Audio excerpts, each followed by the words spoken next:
إن الله وملائكته يصلون على النبي يا أيها الذين آمنوا صلوا عليه وسلموا تسليما اللهم صل على سيدنا شفيعنا نبينا مولانا محمد كما تحب وترضى بأن تصلي عليه صلاة وسلام عليك يا رسول الله سبحان ربك رب العزة عما يصفون وسلام على المرسلين والحمد لله رب العالمين.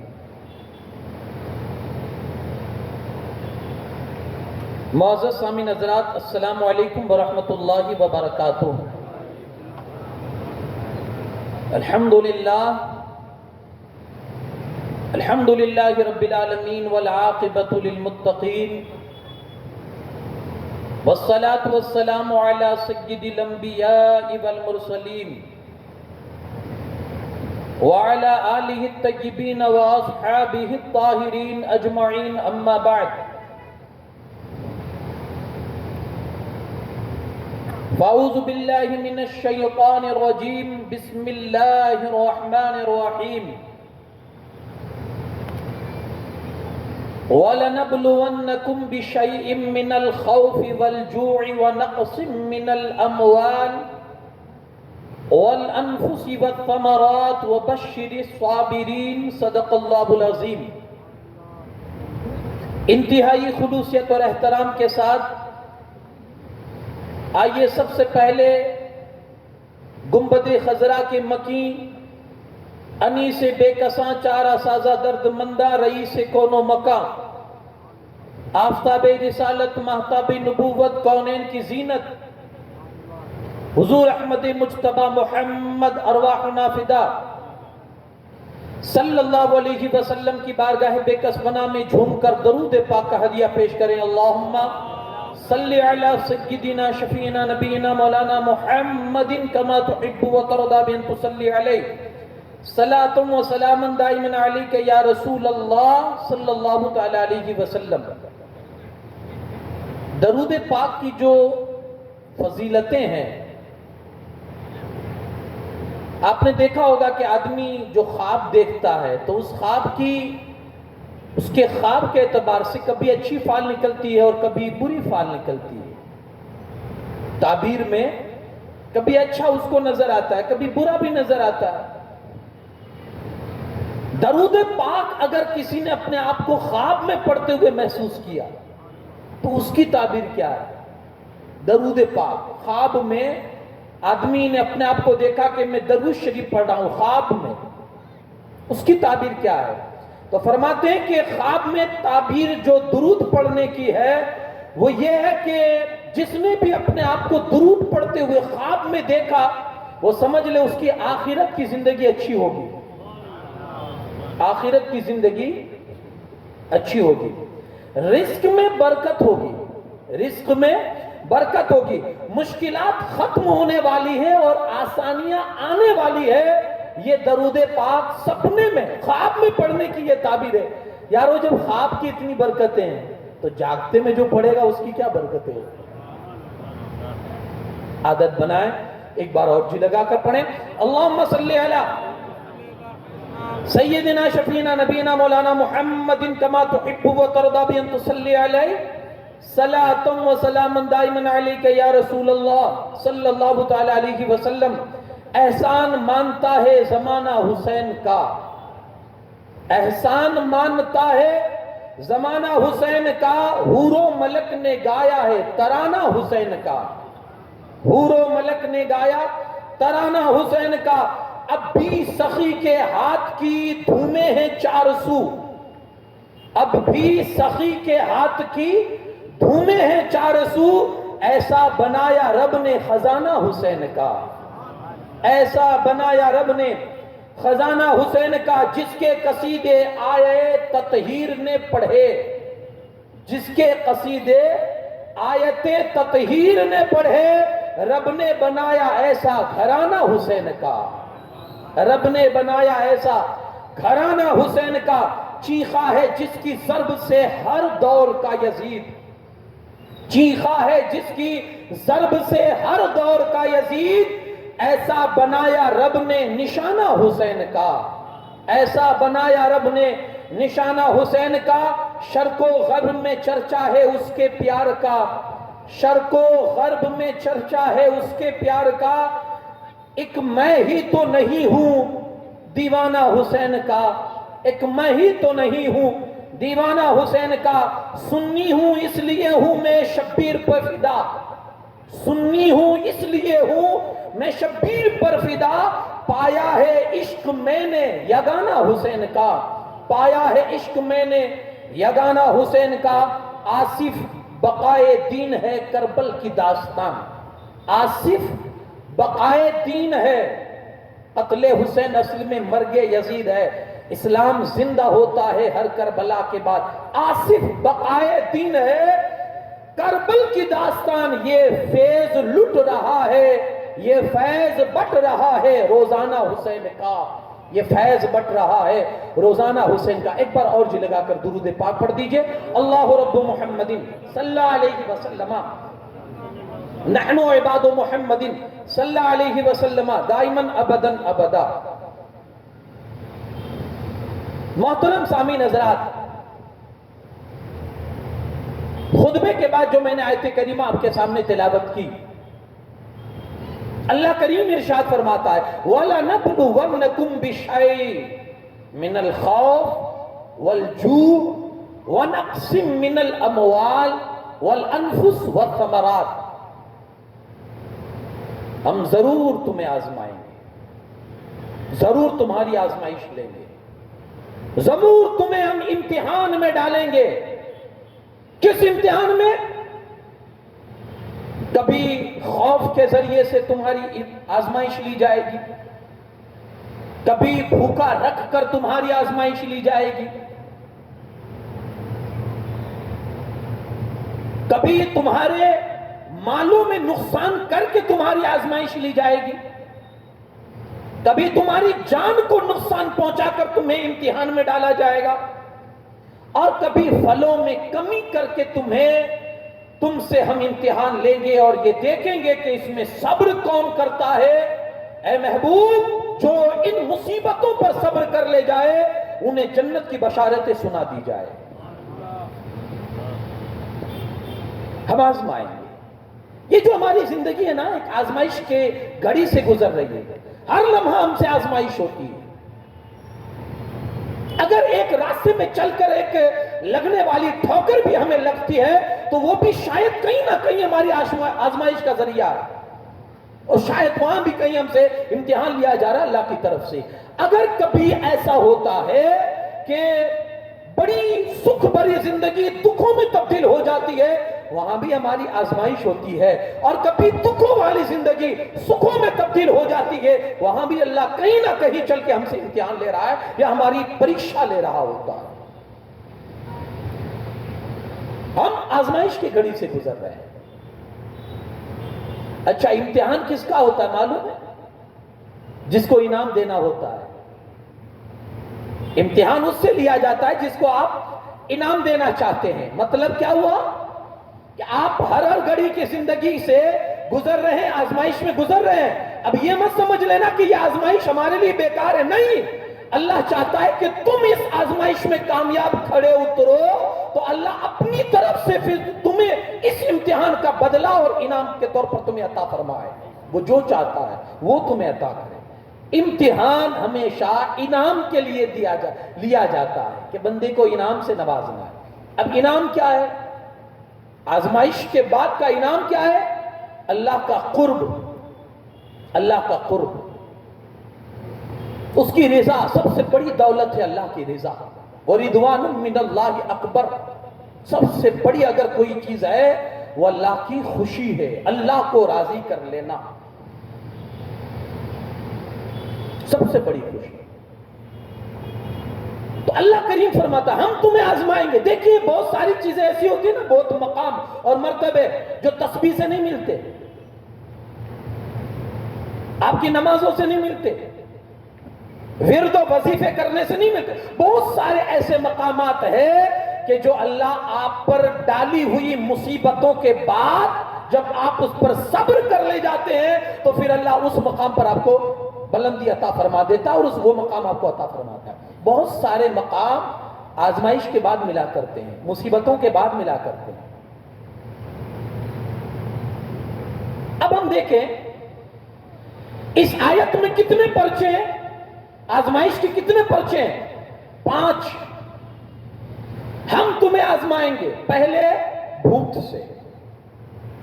بھوک سے کبھی آزمائیں گے، دوسرا فرمایا کبھی تمہیں خوف کے، ڈرا کر کے، تمہاری زندگی میں ڈر ڈال کے، ایسے بھی ہم تم کو آزمائیں گے، 2 تمہارے مال میں نقصان ڈال کے، 3 تمہاری جان کا نقصان کر کے، 4 اور پھلوں میں نقصان کر کے۔ پھل کا مطلب ایک تو یہ بھی ہو سکتا ہے، بعض نے کہا بھائی پھل تو مال میں آ گیا، مال بھی تو ایک قسم کا پھل ہے، پھر اس پھل سے مراد کیا ہے؟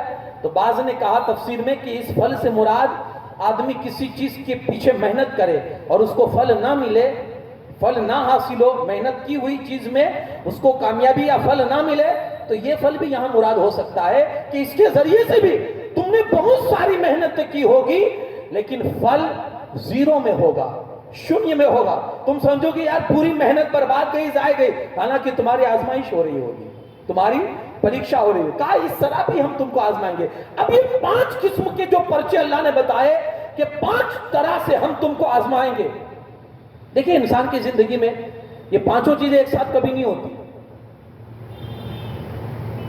ہوگی، لیکن قرآن کریم میں جتنی آزمائش کے راستے اللہ نے بتائے ہیں کہ ان راستوں سے ہم تمہیں آزمائیں گے، تمہاری پریکشا لیں گے، جتنے راستے بتائے ہیں۔ آج اگر دنیاوی اعتبار سے آپ دیکھیں تو کوئی بیچارہ بھوک سے پریشان ہے، کوئی ڈر سے پریشان ہے، کوئی جان کے مال سے پریشان ہے، کوئی مال کی حیثیت سے پریشان ہے، کوئی پھلوں کی حیثیت سے پریشان ہے۔ ایک ہی چیز ایک ساتھ جمع ہو جائے ایسا تو بہت مشکل سے ہوتا ہے، لیکن قرآن مجید میں جتنے راستے آزمائش کے بتائے ہیں کہ ان راستوں سے ہم تم کو آزمائیں گے، یہ سارے کے سارے راستے آپ کو کربلا کے میدان میں نظر آئیں گے۔ بھوک، جان، مال، ڈر، ہر چیز آپ کو نظر آئے گی کربلا کے میدان میں، لیکن واہ رے حسین تیرے صبر و استقامت کو سلام، تیری ہمت کو سلام کہ ہزاروں مصائب نے آ کر اپنا ڈیرا ڈالا تھا کربلا میں تیری فوج کے سامنے، تیرے لشکر کے سامنے، لیکن یارو ہم نے جہاں تک اتہاس پڑھا ہے ہم نے یہ پڑھا ہے کہ ساری مصیبتیں جو ہی میرے امام کے سامنے آئی تھی ساری مصیبتیں ہار گئی، میرا امام جیت گیا، میرا امام نہیں آ رہا تھا۔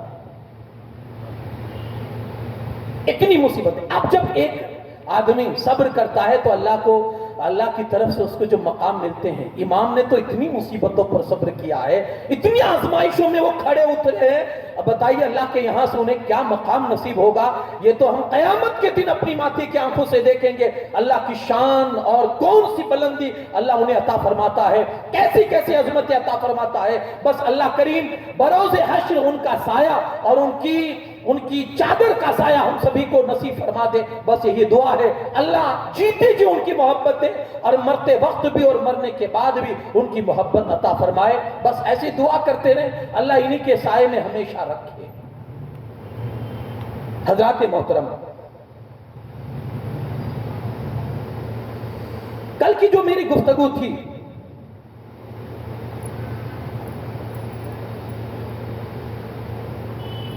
امام پاک رضی اللہ تعالیٰ عنہ نے جب آپ کربلا کے میدان میں پہنچ گئے اور چاروں طرف سے تیاریاں ہیں کہ بھائی وہ لڑے بغیر وہ نہیں چھوڑنے والے ہیں، وہ لڑنا ہی چاہتے ہیں اور وہ بیعت قبول کروا کے مانیں گے، ایسی ان کی ضد ہے۔ 22,000 کا لشکر کربلا کے میدان میں اتار دیا گیا ہے۔ امام علی مقام نے ایک قاصد بھیجا ابن سعد کے پاس کہ میں تجھ سے کچھ بات کرنا چاہتا ہوں۔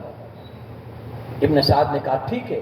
20 سواروں کو لے کر امام علی مقام اپنے خیمے سے نکلے، وہ بھی کچھ سواروں کو لے کر نکلا، ایک جگہ دونوں الگ ہوئے اور آپس میں کافی دیر تک بات کرتے رہے۔ آخر میں امام علی مقام رضی اللہ تعالیٰ عنہ نے 3 شرطیں آپ نے اس کے سامنے رکھی کہ اگر تم لوگ کسی بات پر اگر راضی نہیں ہو، ایگری نہیں ہو، تو یہ 3 چیزیں اس میں سے کوئی بھی ایک کر کے میرے معاملے کو آسان کر دو، یا تو مجھے یہاں سرحدی مقام پر مجھے جانے دو، یا جہاں سے میں آیا ہوں مجھے واپس وہیں جانے دو، مدینہ سے آیا واپس جانے دو، یا کوئی سرحدی علاقے میں چلا جاؤں وہیں اپنی زندگی گزار کر میں وہ کر لوں گا، یا ڈائریکٹ مجھے یزید کے پاس پہنچا دو، جیسے میرے بھائی امام حسن نے حضرت امیر معاویہ کے ساتھ معاملات کیے تھے، میں بھی اس کے ساتھ بات کروں گا۔ ابن سعد نے دیکھا کہ یہ تو بہت اچھی بات آپ نے فرمائی، اور یہ تو آپ نے ایسی حکمت والی باتیں کی ہے کہ آپ نے تو لڑائی ہی ختم کر دی بالکل، اور ہم جو چاہتے تھے وہی ہوا، اب تو لڑنے کی بھی نوبت نہیں آئے گی، اور سارا معاملہ طے ہو چکا ہے۔ ابن سعد نے کہا، ابن سعد نے اسی وقت ایک خط لکھا ابن زیاد کے پاس، اور اس نے لکھا کہ ہم کو جس چیز کا خطرہ تھا الحمدللہ وہ ٹل چکا ہے، اور امام پاک نے یہ 3 شرطیں رکھی ہے، تینوں میں سے کوئی ایک کر دی جائے، لڑائی کی نوبت بھی نہیں آئی، اور معاملہ بالکل ہو چکا ہے، سب کچھ ختم ہو چکا ہے۔ لہذا میرا یہ مشورہ ہے، ابن سعد نے نیچے لکھ دیا، میرا یہ مشورہ ہے کہ کسی ایک شرط کو امام کی مان کر یہ جنگ کو یہیں ختم کر دی جائے، اور یہ لڑائی تاکہ کسی کا خون نہ بہے، نقصان نہ ہو، یہیں سب فنش کر دیا جائے۔ ابن سعد کے پاس جب خط پہنچا، ابن سعد کو پڑھ کر سنایا گیا، ابن سعد نے کہا چلو اچھا ہے، اگر وہ یہ چاہتا ہے تو اپنے بھی وہی چاہتے ہیں، یہ کوئی بھی ایک شرط اس میں سے منظور کر لی جائے تاکہ لڑائی کی نوبت نہ آئے۔ وہ بھی ایگری ہو چکا تھا ابن زیاد بھی، لیکن وہاں شمر ذل جوشن بدبخت بیٹھا ہوا تھا، اس نے کہا نہیں ایسا ہرگز مت کیجیے۔ کہا کیوں؟ تو کہا اس میں آپ کی ناکامی ہے، آپ کی بے عزتی ہے۔ کہا کیسے؟ کہا وہ ابھی آپ کے کنٹرول میں ہے، آپ کے قبضے میں ابھی وہ، اور بغیر آپ کی بات مانے ہوئے اپنی بات منوا کے جا رہے ہیں، تو اس میں تو سراسر آپ کی بے عزتی ہوگی، اس میں آپ کا حکم کہاں ہے؟ ہونا تو آپ کا حکم چاہیے تھا کہ آپ کی حکومت چلے، آپ جیسا کہے وہ حسین مانے، اگر نہیں تیار ہوتے ہیں تو مار دیا جائے، ان سے جنگ لڑی جائے، ان کو قتل کیا جائے۔ یہ کیا بات ہوئی کہ انہوں نے شرط رکھی آپ نے قبول کر لی، تو اس میں تو بظاہر آپ کی ہار ہو رہی ہے۔ ابن زیاد کو ایسی پٹی پڑھائی اس ظالم نے کہ اسے بھی تو بھوت سوار تھا نا، اپنی ریاست کا، اپنی سرداری کا، اور اپنی انانیت کا، اپنے ایٹیٹیوڈ کا، اسے بھی تو بھوت سوار تھا۔ اس نے کہا یہ بات تو تم نے بڑی پتے کی۔ اس نے اسی وقت خط لکھا ابن سعد کو، اے ابن سعد تجھے امام حسین کے بچاؤ کے لیے نہیں بھیجا ہے کہ تو وہاں جا کر سمجھوتا کرنے بیٹھ گیا ہے، یہ تجھے سمجھوتا کرنے بھیجا ہے، تجھے جو حکم دیا گیا اس پر عمل کر، اور اگر تو نہیں کر سکتا ہے تو سائیڈ ہو جا، اور اپنی جتنی فوج ہے وہ شمر کے حوالے کر، یہ کام شمر کر کے دکھائے گا۔ وہ ظالم کی دلی خواہش یہ تھی کہ یہ فوج مجھے ملنی چاہیے شمر کی، تاکہ میں کسی شہر کی حکومت یا اس کے گورنری کو حاصل کر سکوں، اس کی خواہش یہ تھی۔ شمر ذل جوشن وہ لیٹر لے کر آتا ہے ابن سعد کے پاس کربلا میں، اور لا کر وہ لیٹر دیتا ہے، ابن زیاد کی طرف سے لیٹر ہے۔ ابن سعد نے جیسے ہی پڑھا لا حول ولا قوت الا باللہ العلی العظیم پڑھا، کہا مردود یہ تیری ہی سازش ہو سکتی ہے، تو نے ہی زہر اگلا ہوگا یہ ابن زیاد کے سامنے، ورنہ میں ابن زیاد کی خصلت سے واقف ہوں، میں جانتا ہوں اس کی فطرت کیسی ہے، وہ مان گیا ہوگا، لیکن تیرے ظالمانہ کردار نے اور تیری بد نیتی نے اس کو برا فیصلہ کرنے پر مجبور کیا ہوگا۔ میں تجھے جانتا ہوں یہ تیری ہے، لیکن سن لے تو بھی کان کھول کر، یہ مارکا تو میں ہی سر کروں گا، اور میری انڈر میں یہ مارکا ہوگا فتح، اور تو دیکھے گا کہ یہ کس طرح سے جنگ ہوتی ہے، میں ہرگز یہ فوج تیرے حوالے ہرگز نہیں کر سکتا ہوں۔ شمر نے کہا دوسری تیسری بات مت کر، ابن زیاد کا جو حکم ہے یا تو لڑ یا فوج میرے حوالے کر، میں لڑوں گا۔ اس نے کہا نہیں، لڑوں گا تو میں لڑوں گا تو میں۔ امام علی مقام رضی اللہ تعالیٰ عنہ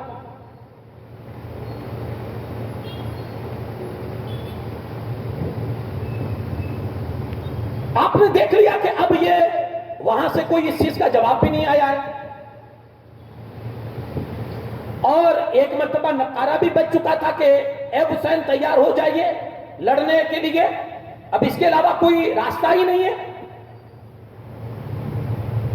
اب اسی بیچ میں امام علی مقام رضی اللہ تعالیٰ عنہ، عصر کا غالباً وقت تھا، اپنے خیمے کے دروازے پر تلوار کو ٹیک لگا کر ایسے بیٹھے تھے، آنکھ لگ گئی، گھوڑوں کی ٹاپوں کی آواز سامنے سے آئی۔ سیدہ زینب خیمے سے باہر آ کر دیکھتی ہے کہ یہ آوازیں کیسی ہے، بھائی کو جگاتی ہے، بھیا ذرا دیکھو تو صحیح یہ گھوڑوں کی اتنی زیادہ ٹاپوں کی آوازیں آ رہی ہے، کچھ دشمن حملہ تو نہیں کرنا چاہتا یا کوئی معاملات میں ہو تو نہیں ہے نا؟ آپ تو جو شرطیں رکھ کے آئے ہیں اس کا ابھی تک جواب نہیں آیا، وہ چاہتے کیا ہیں؟ امام علی مقام نے حضرت عباس علم بردار کو کہا کہ بھیا ذرا جا کر چیک کیجئے کہ کیا معاملہ ہے۔ آپ گئے، وہاں سے ایک ہی آواز آ رہی تھی، یا تو بیعت قبول کرو یزید کے ہاتھ پر یا پھر لڑنے کے لیے تیار ہو جاؤ۔ حضرت عباس نے آ کر بتایا حضور ان کی ایسی ڈیمانڈ ہے، اور یہ کہتے یا تو بیعت کرو یا لڑنے کے لیے تیار ہو جاؤ۔ امام پاک نے کہا ان سے کہو کہ جمعرات کی رات تھی اس دن، وہ جو ٹائم تھا جمعرات کا دن تھا، 9 تاریخ محرم کی تھی، اور صبح آنے والی تاریخ 10 تاریخ تھی، اور وہ جو رات تھی وہ عاشورہ کی رات تھی۔ عصر کے وقت کی یہ باتیں میں آپ سے کر رہا ہوں۔ امام نے کہا ان سے کہو کہ ہمیں 1 رات کی مہلت دی جائے۔ انہوں نے منظور کر لیا، ٹھیک ہے 1 رات آپ جو بھی آپ کو تیاری کرنی وہ آپ تیاری کر لیں، 1 رات آخری رات کی آپ کو مہلت ہے۔ وہ سمجھے کہ شاید سوچنا چاہتے ہوں گے کچھ، ہو سکتا ہے صبح سمجھوتا ہو جائے۔ امام علی مقام نے ادھر جب دیکھ لیا کہ اب فیصلہ ہو چکا ہے، اب بغیر لڑے تو کوئی چارہ ہی نہیں ہے، اور یہ بھی یقین ہو چکا ہے کہ صبح شہید ہونا ہے، اپنے جتنے بھی قافلے والے تھے سب کو ایک سامنے جمع کیا اور کہا دیکھو میرا جو معاملہ ہے یزید کے ساتھ وہ میرا اپنا پرسنلی ہے، اگر وہ مجھے قتل کر دیتا ہے، شہید کر دیتا ہے، تو شاید میرے بعد وہ تمہاری طرف توجہ نہ کرے، اور تم سے اسے کوئی سروکار ہے بھی نہیں، وہ میرے خون کا پیاسا ہے، وہ میری بیعت چاہتا ہے، اور یہ نہیں ہوگا۔ تو مجھے اگر قتل کر دیتا ہے، شہید کر دیتا ہے، تو اس کے بعد وہ تمہاری طرف نہیں آئے گا، وہ تم سے کوئی مطلب نہیں رکھے گا۔ اس لیے میں خوشی کے ساتھ، بالکل دل کے ساتھ میں تمہیں اجازت دیتا ہوں کہ تم رات کے اندھیرے میں جہاں چلے جاؤ، میں کبھی بھی نہ یہاں نہ آخرت میں کبھی تم سے کوئی بات پرسش نہیں کروں گا، اور نہ میں تمہارے لیے کوئی گلہ کروں گا کہ تم مجھے چھوڑ کے گئے۔ میں خوش دلی کے ساتھ تمہیں اجازت دیتا ہوں کہ تم جہاں چاہو جا سکتے ہو۔ اپنے بھائیوں سے بھی کہا، اپنی اولاد سے بھی کہا، اپنے ساتھیوں سے بھی کہا، اپنے بھتیجوں سے بھی کہا، اور ساتھ میں بھانجوں سے بھی کہا، جتنے لوگ اس فوج میں، اس دستے میں، اس قافلے میں تھے، سارے لوگوں سے آپ نے خطاب کر کے کہا آپ لوگ جانا چاہو تو جا سکتے ہو۔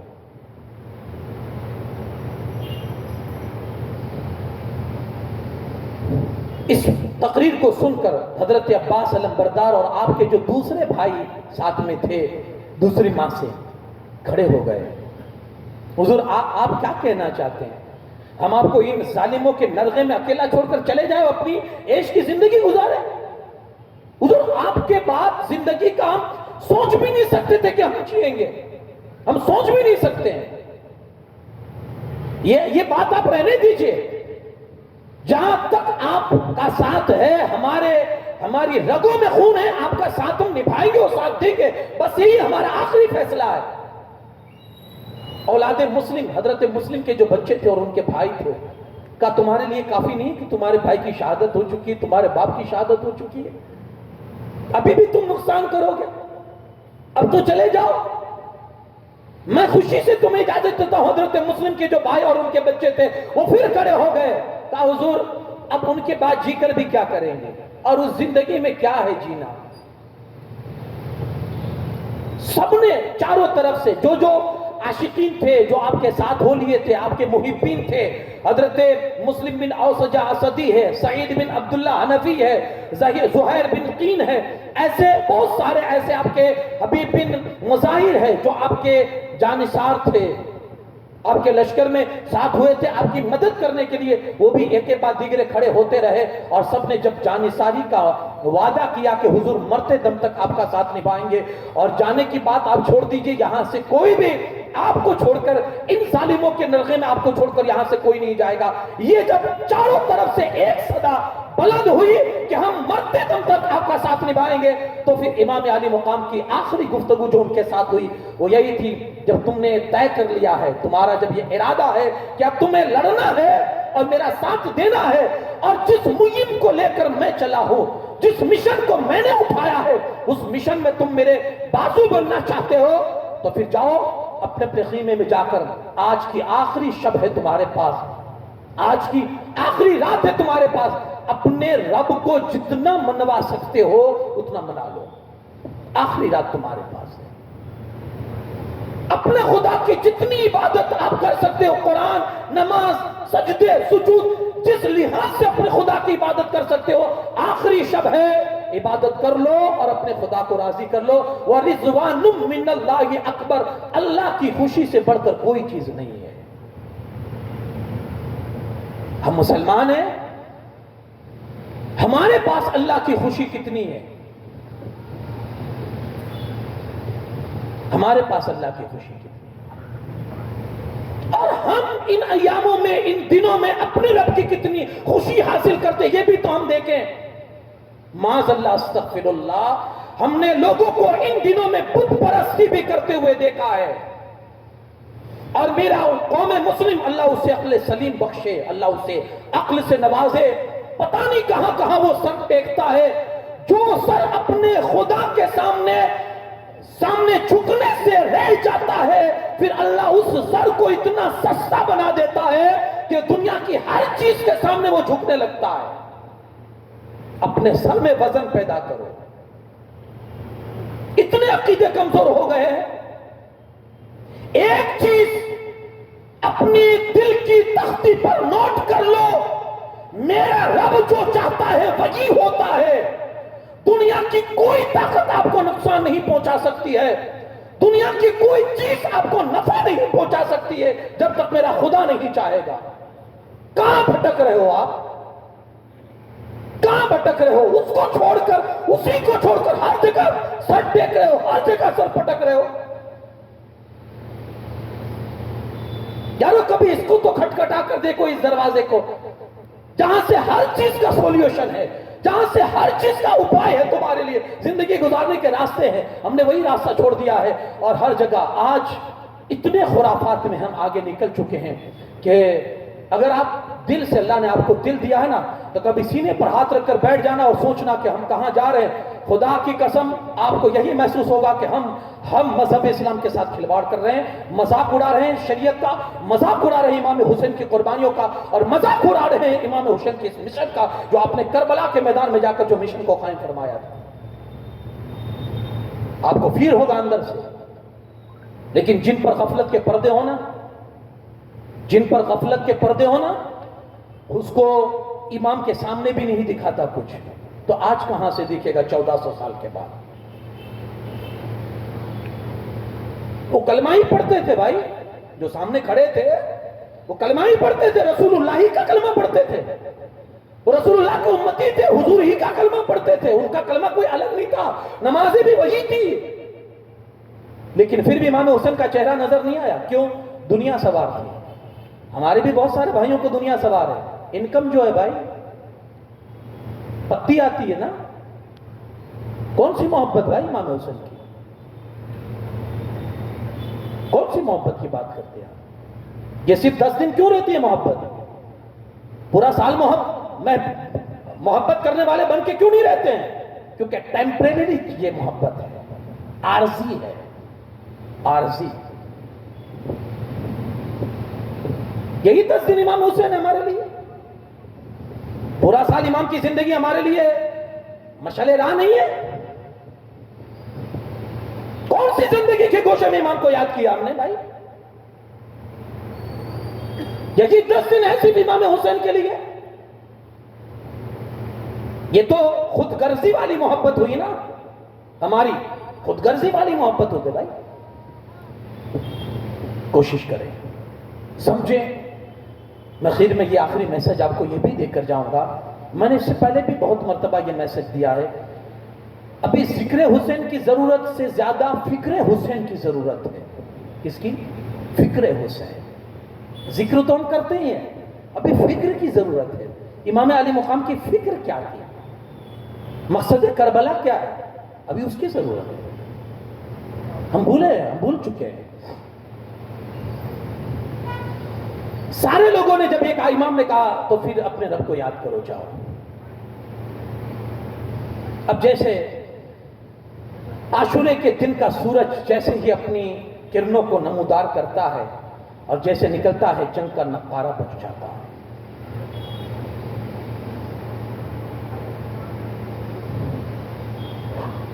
امام علی مقام ادھر سے آواز آتی ہے کہ چلو مقابلے کے لیے بھیجو.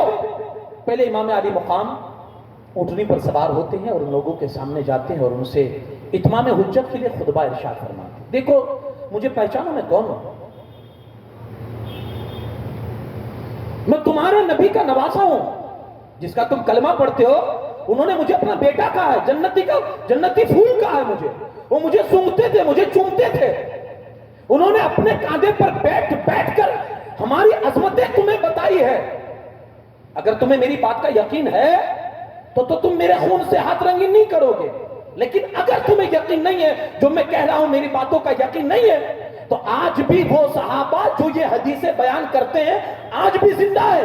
حضرت جابر ابن عبداللہ, حضرت ابو سعید خدری, حضرت زید ابن ارقم, حضرت سہل بن سعدی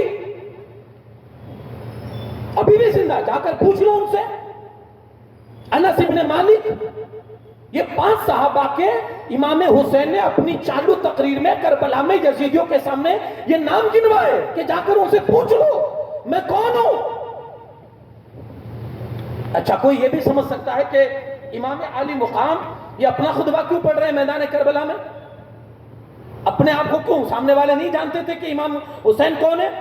لیکن یہاں ہمارے علماء نے لکھا ہے کہ جب شرعی ضرورت ہو تو آدمی اپنی تعریف کر سکتا ہے. جب شرعی ضرورت ہو تو آدمی اپنی پہچان لوگوں کو کروا سکتا ہے. آپ کسی ایسے علاقے میں گئے جہاں لوگ آپ کو نہیں پہچانتے, آپ کے پاس علم ہے, آپ عالم دین ہے, آپ مولانا ہے, تو آپ سامنے والے کو کہہ سکتے ہو بھائی میں عالم ہوں, آپ کو جو مسئلہ پوچھنا مجھ سے پوچھ لیجئے. یہ آپ کی تعریف کرنا غلط نہیں ہوا. ہاں, ہمارا مذہب اپنی تعریف اپنی زبان سے کرنا یہ منع کرتا ہے کہ آدمی اپنی تعریف نہ کرے. لیکن جہاں شرعی ضرورت ہو وہاں ضرورت تھی. امام انہیں سمجھانا چاہتے تھے پہلے مجھے پہچانو. پہچاننے کے باوجود بھی اگر تم یہ کام کرتے ہو اور میرے خون سے اپنے ہاتھوں کو رنگین کرتے ہو تو یہ تم پر ڈبل جرم ہو جائے گا کہ تم نے جانتے ہوئے بھی میرے ساتھ ایسا معاملہ کیا. ہر اعتبار سے امام حسین نے حدیثیں سنائی لوگوں کو. یہ مصطفیٰ کی حدیث ہے, حضور کا یہ فرمان ہے مجھے پہچانو, کیوں میرے خون کے پیچھے پڑے ہو؟ میں نے تم میں سے کسی کا کوئی نقصان کیا ہے؟ ہر اعتبار سے سمجھایا. تو شمر ضد جوشن بدبخت نے بیچ تقریر میں مداخلت کرتے ہوئے, ڈسٹرب کرتے ہوئے امام سے کہتا ہے, اے امام آپ یا تو لڑنے کے لیے تیار ہو جائے یا یزید کی بیعت کیجئے, پر دوسری تیسری بات آپ مت کیجئے. حضرت حبیب بن مظاہر کو اس کی یہ بات اتنی سخت لگی. حبیب بن مظاہر کہتے ہیں تو نے قرآن پڑھا ہے نا, ختم اللہ علی قلوبہم وعلی سمعہم وعلی ابصارہم غشاوہ ولہم عذاب عظیم. تو نے قرآن پڑھا ہے نا, اللہ نے جو فرمایا ہم نے ان کے دلوں پر مہر مار دی ہے, اب نہ وہ سن سکیں گے نہ دیکھ سکیں گے. اللہ نے وہی مہر ہے شمر تیرے دل پر بھی ماری ہے کہ یہ رسول اللہ کا بیٹا جو کچھ بھی کہہ رہا ہے تیری سمجھ میں نہیں آئے گا. کیوں نہیں آئے گا؟ کہ اللہ نے تیرے دل پر مہر مار دی ہے. امام علی مقام نے ان کو خاموش کرتے ہوئے پھر سے اپنی تقریر کو جاری رکھا. لوگوں, میں نے کسی کو قتل کیا ہے جو تم میرے قتل کے پیچھے پڑے ہو؟ میں نے تم میں سے کسی کی زمین ہڑپ کی ہے؟ میں نے تم میں سے کسی کی جان کو ماری ہے جو تم میرے پیچھے اس طرح سے ہاتھ دھو کے پڑے ہو اور میرے خون کے پیاسے ہو؟ آخر تمہارا کہنا کیا ہے؟ لوگوں نے پھر سے یہی بات کہی کہ بس ایک ہی بات ہے کہ آپ لڑائی کے لیے تیار ہو جائیے, دوسری بات نہیں. امام علی مقام کی نظر اسی جماعت میں جو سامنے لڑنے والے تھے نا, اس میں کچھ چہرے آپ کو نظر آئے جس کو آپ پہچانتے تھے. آپ نے کہا, او فلاں او فلاں او فلاں, تو نے خط نہیں لکھا تھا؟ تو نے مجھے خط نہیں لکھا؟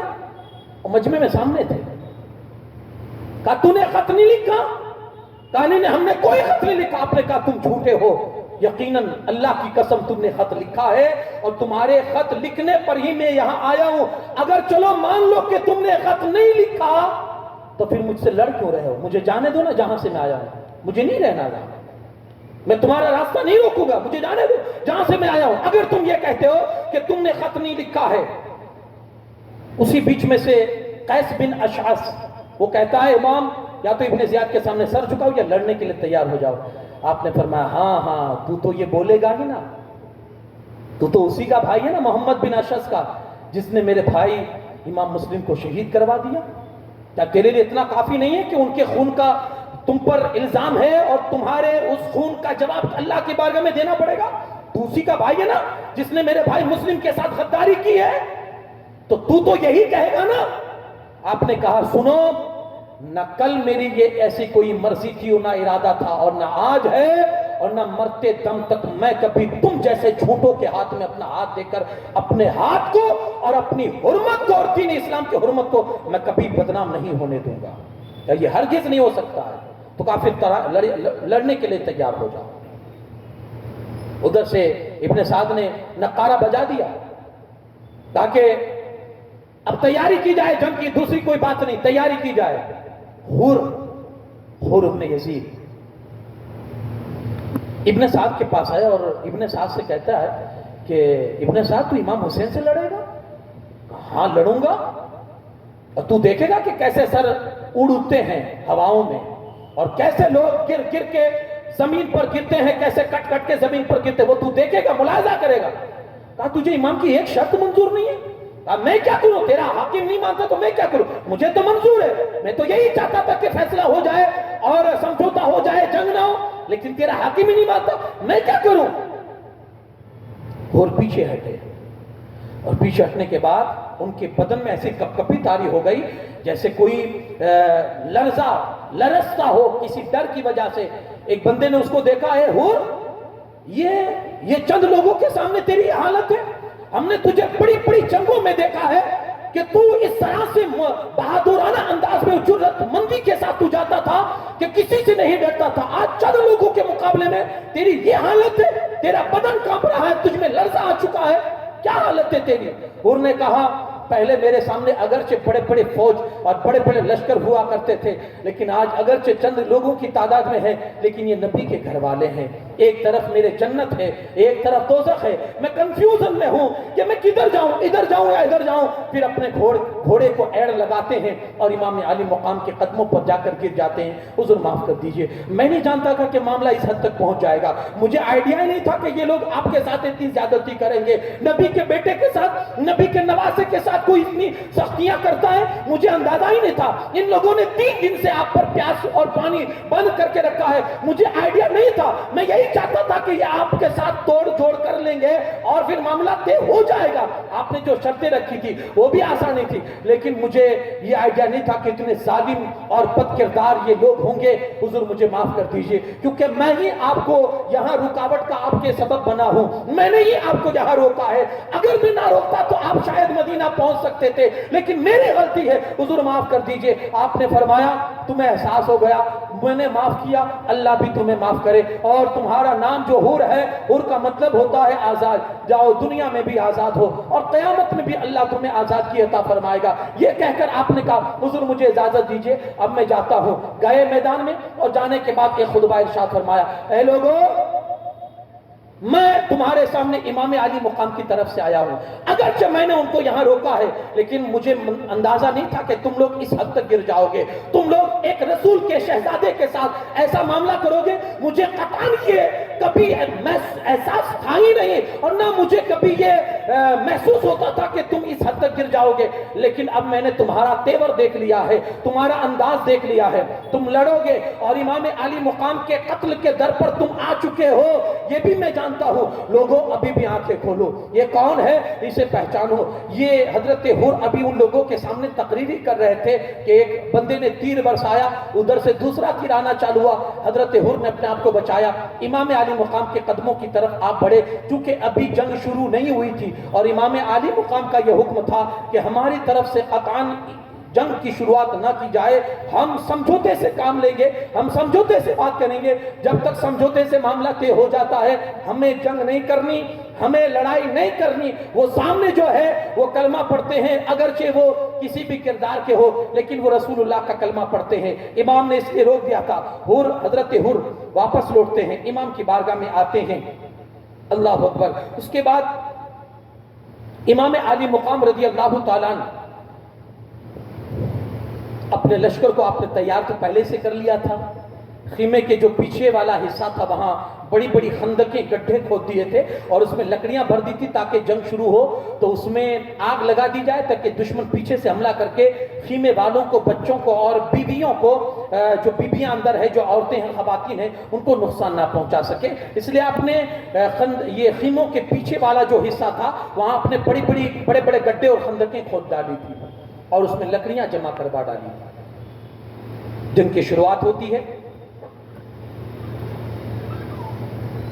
عمر ابن سعد نے فوج کو آگے بڑھایا اور اپنا غلام زوید اس کو کمانڈر بنایا فوج کا. اس کے ہاتھ میں جھنڈا دیا اور جھنڈا دینے کے بعد اس کو آگے بڑھایا اور خود اس کے قریب ہو کر ایک نیزہ نکالتا ہے اور تیر نکال کر ایک تیر خانوادہ اہل بیت کی طرف وہ چلاتا ہے ابن سعد اور کہتا لوگوں گواہ ہے نا کہ سب سے پہلا تیر نبی کے گھرانے کی طرف میرا اٹھا ہے. یہ ابن سعد وہی ہے، حضرت سعد ابن ابی وقاص کا بیٹا ابن سعد، عمر نام ہے اس کا، عمر. یہ عمر وہی ہے جس کے باپ نے رسول اللہ کو بچانے کے لیے اپنا سینہ تیروں کے سامنے کھڑا کر دیا تھا اور حضور نے کہا تھا سعد تیر چلاتے رہو، میرے ماں باپ تجھ پر قربان. وہی سعد ہے. حضور کو بچانے کے لیے انہوں نے اپنا سینہ تیروں اور تب شمشیروں اور نیزوں کے سامنے کر دیا تھا کہ آنے والا ہر تیر حضرت سعد کے سینے پر آتا تھا یا ان کے جسم پر آتا تھا، رسول اللہ تک نہ پہنچنے پائے. اور آج ان کا بدبخت بیٹا عمر آج سب سے پہلا تیر چلا کر یہ لوگوں کو گواہ بناتا ہے کہ گواہ رہنا میرا سب سے پہلا تیر اہل بیت کے گھر والوں کی طرف سب سے پہلے میں نے تیر چلایا. وہ دنیا داری کے حساب سے یہ کر رہا تھا کہ یزید کے دربار میں زیادہ اس کو انعام مل جائے، اس کو وہاں کی حکومت مل جائے، وہاں کی گورنری مل جائے. وہ اس لحاظ سے یہ لوگوں کو گواہ بنا رہا تھا. بہرکیف جنگ کی شروعات ہوئی اور وہاں سے آواز آئی کہ ہے کوئی جو سامنے آئے. سب سے پہلے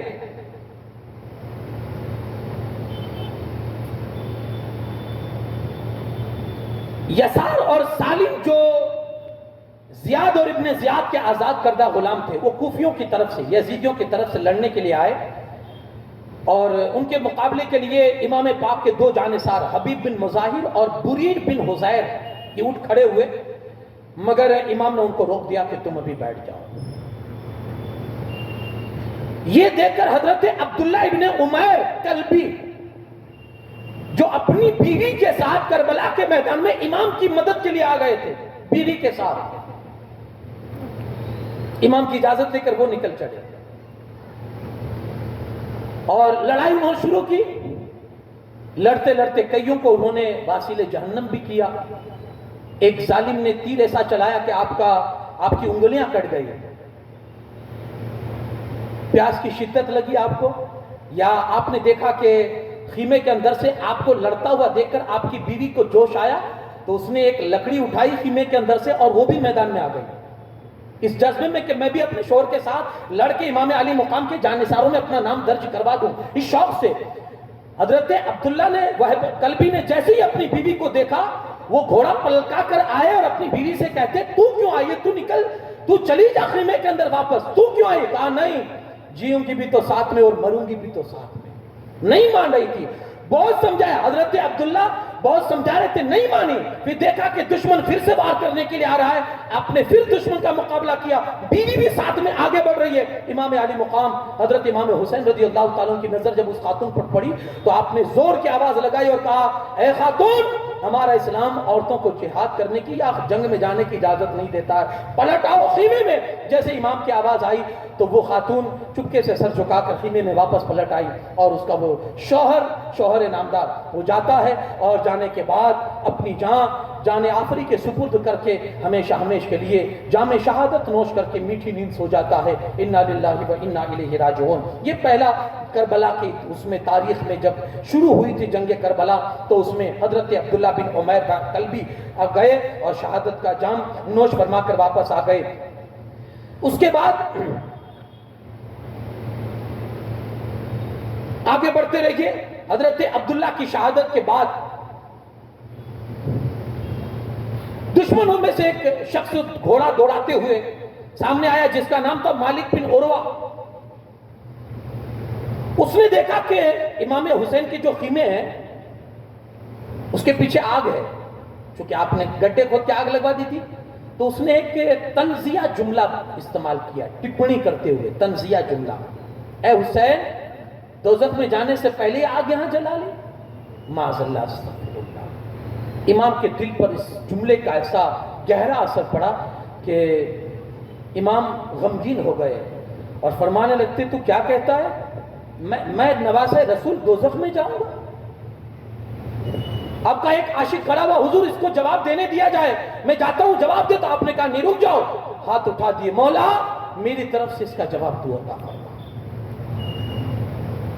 اب ہوا کیا، اس کا گھوڑا کسی گڈھے میں اس کا پیر گیا پھنسا، وہ جھکا تو وہ نیچے گرا، اس کا جو پیر تھا وہ رکاب میں پھنس گیا، وہ لے کر بھاگا اور بھاگتے ہوئے جو آگ جل رہی تھی اسی آگ میں جا کر اس کو جھونک دیا.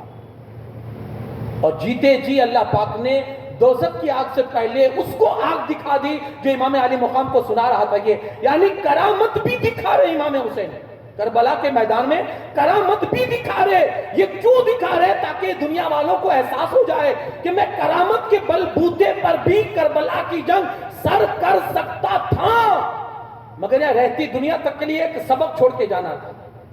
یا کرامت سے نہیں، یا حوصلوں سے اور ہمت اور طاقت سے لوگوں کے سامنے مقابلہ کر کے انہیں دکھانا ہے کہ دین کو کیسے زندہ کیا جاتا ہے، کرامت کے بلبوتے پر نہیں. اگر کرامتی سے کام چلانا ہوتا تو ہمارے نبی کو تو اللہ نے سارے نبیوں کے معجزے عطا فرمائے تھے، وہ تو سراپا معجزہ بن کر تشریف لائے تھے. وہ دین کا کام ایسی معجزوں کے ذریعے سے کر سکتے تھے، انہیں میدانوں میں جانوں کی کیا ضرورت تھی. لیکن تاریخ گواہ ہے، بدر میں بھی آپ کو رسول اللہ نظر آئیں گے، احد میں بھی آپ کو رسول اللہ نظر آئیں گے، خندق میں بھی آپ کو رسول اللہ نظر آئیں گے، ہر جنگ میں آپ کو رسول اللہ نظر آئیں گے. آخر حضور کو نکلنا کیوں پڑا؟ کیونکہ حضور بتانا چاہتے تھے یہاں معجزوں کے ذریعے سے نہیں، یا قوت کے ذریعے سے دین کو آگے بڑھانا ہے. امام حسین نے یہ کربلا کے میدان میں، یہ تاریخ میں یہ کرامتیں بھی دکھائی آپ نے کہ ہاتھ اٹھا دیے، اللہ نے اسی وقت آپ کی کرامت ظاہر فرما دی. اور اس بدبخت کو ایک بندے نے تو یہاں تک کہہ دیا کہ اے حسین یہ فرات چل رہا ہے نا، کیسے لہریں مار رہا ہے، کیسے موجیں مار رہا ہے، لیکن ایک گھونٹ بھی تم کو نہیں ملے گا، ایک گھونٹ بھی نہیں ملے گا. امام علی مقام نے دعا کی اللہ اس کو پیاسا مار دنیا میں.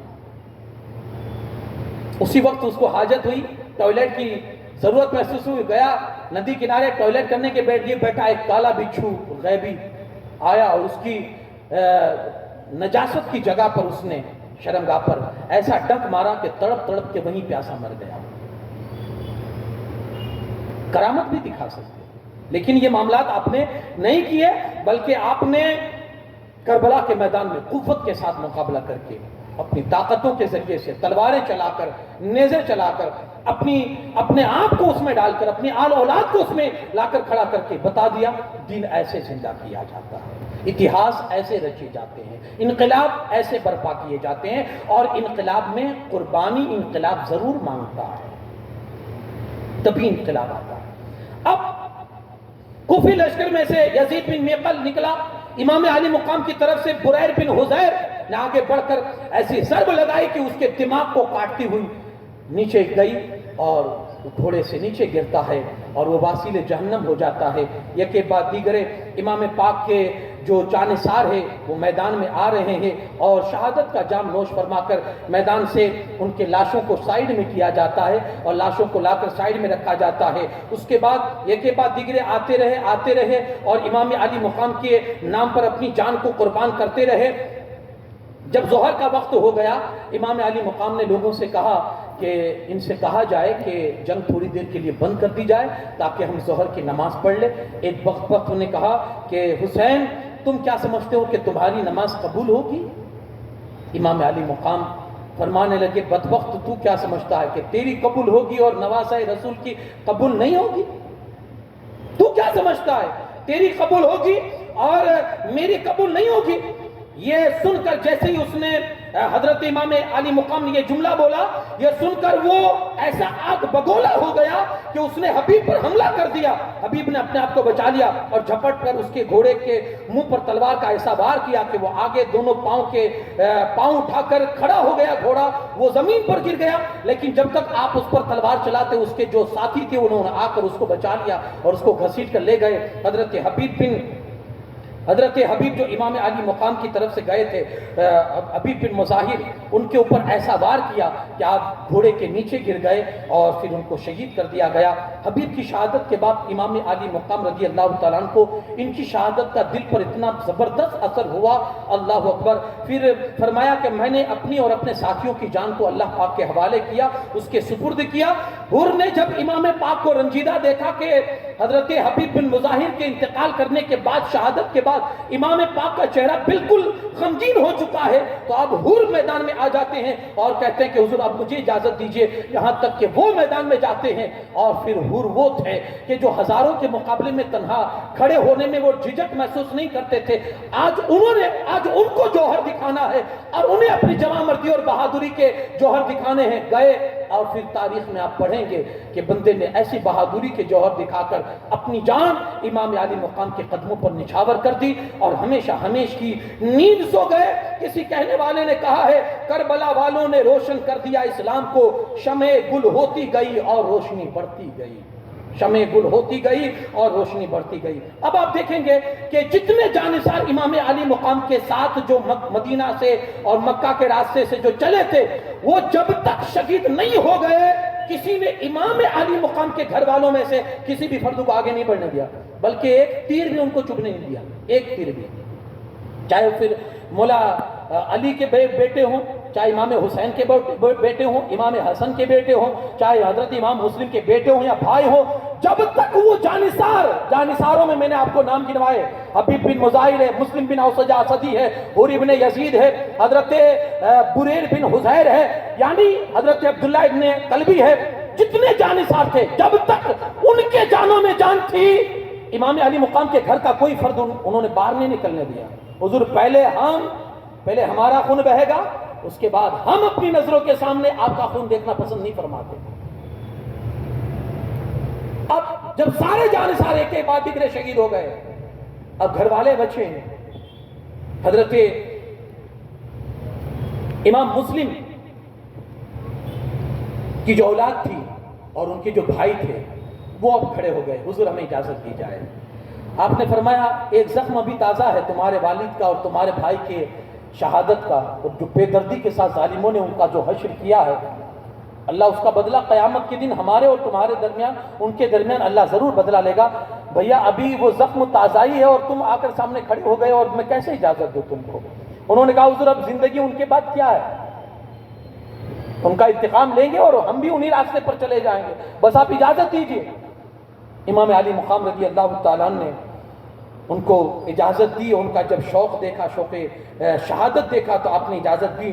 ایک کے بعد دیگرے جاتے ہیں اور ظالموں میں سے ایک کے بعد دیگرے لوگ آتے ہیں اور مقابلہ کرتے ہیں۔ ایک یزیدی بیچ میں سے اس نے جب دیکھا کہ یہ تو جو بھی جاتا ہے کٹ کے آتا ہے، جو بھی جاتا ہے کٹ کے آتا ہے، تو اس نے آواز لگائی کوفیوں کو، ارے کوفیوں اگر ایسے ہی ایک ایک کر کے تم گئے نا تو وہ علی کے شیر ہیں، ہاں علی کے گھر کا ہر ایک بچہ جہاں پیدا ہوا شیر خدا معلوم ہوتا ہے، وہ علی کے شیر ہیں، ایک ایک کر کے جاؤ گے ختم کر کے رکھ دیں گے اور تمہارا ایک ذرہ بھی نہیں بچے گا۔ تو کہا کیا کیا جائے؟ کہا یک بارگی حملہ کرو، ایک کے بعد دیگرے کرو۔ ارے یہ تو 3 دن کے پیاسے ہیں، اگر یہ پانی پی کر اور کھا پی کر اگر میدان میں اترے ہوتے تو کیا حشر ہوتا وہ تم دیکھتے کہ قیامت سے پہلے آج تمہارے لیے قیامت ہوا کرتی۔ ایک ایک کر کے نہ جایا جائے، تو کہا ایک ساتھ حملہ کیا جائے۔ عمر ابن سعد نے کہا ہاں یہ ان کا کہنا صحیح ہے، ایک ساتھ حملہ کیا جائے۔ تو اب انہوں نے دستے بنا لیے، ایک فوج ادھر، ایک دستہ ادھر، ایک دستہ ادھر۔ پہلے میمنہ پر حملہ کیا اور چاروں طرف سے لڑتے رہے۔ امام علی مقام کے ساتھ کچھ 32 سوار تھے اور آپ کے خانوادے کے گھر کے لوگ تھے۔ آپ نے حملہ کیا، انہیں روکتے رہے، اس میں شہادت بھی لوگوں کی ہوتی رہی۔ پھر میسرہ پر حملہ کیا، وہاں بھی آپ نے روکا، پھر وہاں بھی آپ لڑتے رہے، اور اس طرح سے اب جب سارے جانثار شہید ہو گئے اب ان کے گھر والوں کی باری آئی تو سب سے پہلے اولاد حضرت مسلم بن عقیل، جن کی کوفہ میں سب سے پہلے شہادت ہوئی تھی، جو امام علی مقام کی طرف سے گئے تھے کوفہ میں، ان کے بچے بھی تھے اس میں، اس قافلے میں، اور ان کے بھائی بھی تھے اس قافلے میں۔ اب وہ میدان میں آئے، انہوں نے بھی لڑتے ہوئے جام شہادت نوش فرما لیا۔ اب کون ہے جو آئے؟ تو مولا علی کے جو بیٹے تھے دوسری بیویوں سے، حضرت محمد ابن علی، اس کے بعد حضرت عثمان بن علی، حضرت عبداللہ ابن علی، حضرت جعفر ابن علی، یہ جو تین میں نے نام گنائے، یہ تین حضرت ام البنین کے بطن سے پیدا ہوئے تھے۔ مولا علی کی ایک بیوی ام البنین، ان کے بطن پاک سے پیدا ہوئے تھے۔ اب جب یہ میدان میں لڑنے کے لیے آئے، اچھا جب شمر ابن زیاد کا خط لے کر جب کوفہ کربلا آیا تھا نا، تو اس کو پتا چلا تھا کہ کیونکہ یہ جو میں نے تین نام گنائے، عثمان بن علی، عبداللہ ابن علی اور جعفر ابن علی، یہ ام البنین کے بیٹے ہیں۔ اور ام البنین جو ہے، وہاں ایک یزیدی فوج میں ابن زیاد کے دربار میں ایک بندہ تھا، اس کی رشتہ دار تھی ام البنین۔ تو اس نے کیا کہا ابن زیاد کے دربار میں کہ میرے کچھ خاندان کے لوگ اس میں ہیں، امام حسین کے قافلے میں، ان کو کچھ تکلیف نہ ہو اس کے لیے تو امان نامہ لکھ دے۔ ابن زیاد نے امان نامہ لکھ دیا، کیونکہ رشتہ دار تھے ان کے، وہ تین بندوں کے لیے، مولا علی کی جو تین بیٹے تھے ان کے لیے امان نامہ لکھ دیا۔ اب یہ شمر امان نامہ لے کر آیا، اور جب ان کے سامنے دکھایا نا، وہ اتنے غصے ہوئے اور بھڑک گئے، کہا ظالم اپنا امان نامہ اور ابن زیاد کا امان نامہ تو اپنے پاس رکھ، ہم اس کو اس کے منہ پر مارتے ہیں، ہمارے لیے امان ہے اور رسول کے بیٹے کے لیے امان نہیں ہے، ہمارے لیے امان۔ تو ایسی زندگی ہماری کس کام کی کہ ہم جیے اور رسول اللہ کے بیٹے کو تکلیف میں ڈالیں؟ کہا لے جا اپنا امان نامہ اپنے پاس رکھ۔ یہ تین بیٹے ہیں، اور اس کے علاوہ حضرت محمد ابن علی، اب یہ آئے اور میدان میں نکلے، امام حسین کے یہ بھائی ہوتے تھے، اور میدان جہاد میں نکل کر پھر انہوں نے کربلا کے میدان میں، جو اپنے ظاہر سی بات ہے شیر کا بیٹا شیر ہی ہوتا ہے، تو اس نے مولا علی کے سگے بیٹے تھے، اب انہوں نے جو جوہر دکھائے ہوں گے، ہاں کانپ اٹھی تھی کربلا کی سرزمین جب انہوں نے حملہ شروع کیا تھا۔ تو یہ کے بعد دیگرے یہ بھی شہید ہوتے رہے، یہ بھی شہید ہوتے رہے۔ اب کون ہے جو جائے؟ تو حضرت امام حسن مجتبی رضی اللہ تعالیٰ عنہ کے شہزادے امام قاسم، جن کی نسبت ہوئی تھی حضرت سکینہ کے ساتھ، نسبت ہوئی تھی، کوئی شادی یا کوئی وہ نہیں ہوئی تھی۔ ہمارے یہاں بڑے زور شور سے یہ رسم کو نبھایا جاتا ہے، اللہ جانے پتہ نہیں یہ کہاں سے یہ رسم لائے ہیں، مہندی والی رسم ہے، اور ہمارے علاقوں میں وہ تیل وغیرہ کی رسمیں کی جاتی ہے۔ یہ ساری چیزوں میں آپ کو دنیا ہی نظر آئے گی، دین کہیں نظر نہیں آئے گا، اللہ جانے کہاں سے یہ رسمیں نکال کر لاتے ہیں۔ ان کی نسبت کا مطلب آپ کیا ہے؟ ایک بات رکھنا، ارادہ ہے، یہ نسبت کہتے ہیں اس کو، ارادہ ہے، انہیں کوئی چیز نہیں ہوئی تھی۔ 19 سال کی عمر حضرت امام قاسم رضی اللہ تعالیٰ، امام حسن پاک کے بیٹے ہیں، سامنے آئے، کھڑے ہو گئے، حضور اب مجھے اجازت آپ دیجیے۔ اب ایک یاد تھی بھائی کی، بڑے بھائی کی ایک یادی کے روپ میں تھے اور جوان تھے، آنکھوں میں آنسو آ گئے۔ اگرچہ ابھی بھائی جا چکے تھے، بھتیجے جا چکے تھے، اب یہ ایسا بھتیجا جو بہت نزدیک ہے، اور امام حسن کے بعد تو پھر ان کا اٹھنا بیٹھنا امام حسن کے ساتھ، آنکھوں میں آنسو آ گئے۔ ایک جوان لڑکا جب کسی کا مر جاتا تو اس کے باپ سے پوچھے کہ کاندھے ٹوٹ جاتے ہیں، بیر کے منع کیا، لیکن انہوں نے اصرار کر لیا، وہ مصر ہو گئے، وہ ضد پر میں جاؤں گا، چچا مجھے اجازت دیجیے، میں بھی چاہتا ہوں کہ آپ کے نام پر جیسے، اور کیونکہ لاشیں سامنے ہیں۔ یارو اگر آپ کسی اسپتال میں جائیں نا، تھوڑی دیر کے لیے تھوڑا میں آپ کو ایک فیل کرانا چاہتا ہوں، محسوس کرانا چاہتا ہوں۔ آپ اسپتال میں جائیں، آپ کے سامنے اگر ڈاکٹر کسی کو بے ہوش کر کے یا اس کے جسم کے اس پارٹ کو کھوٹا کر کے اگر آپ کے سامنے آپریشن کرتا ہے، یقین سے بتائیے آپ کو اس دن دوپہر کا کھانا چلے گا؟ آپ کے سامنے چیڑ پھاڑ ہوا ہو، یا آپ کے سامنے کوئی ایسا ایکسیڈنٹ اقسامات ہوا ہو کہ جس میں لاش کے چتڑے چتڑے اڑ گئے ہو، مجھے نہیں لگتا کہ اس رات میں آپ سکون کے ساتھ سو پائیں۔ وہاں پورا نظارہ سامنے تھا، پورا نظارہ سامنے ہے۔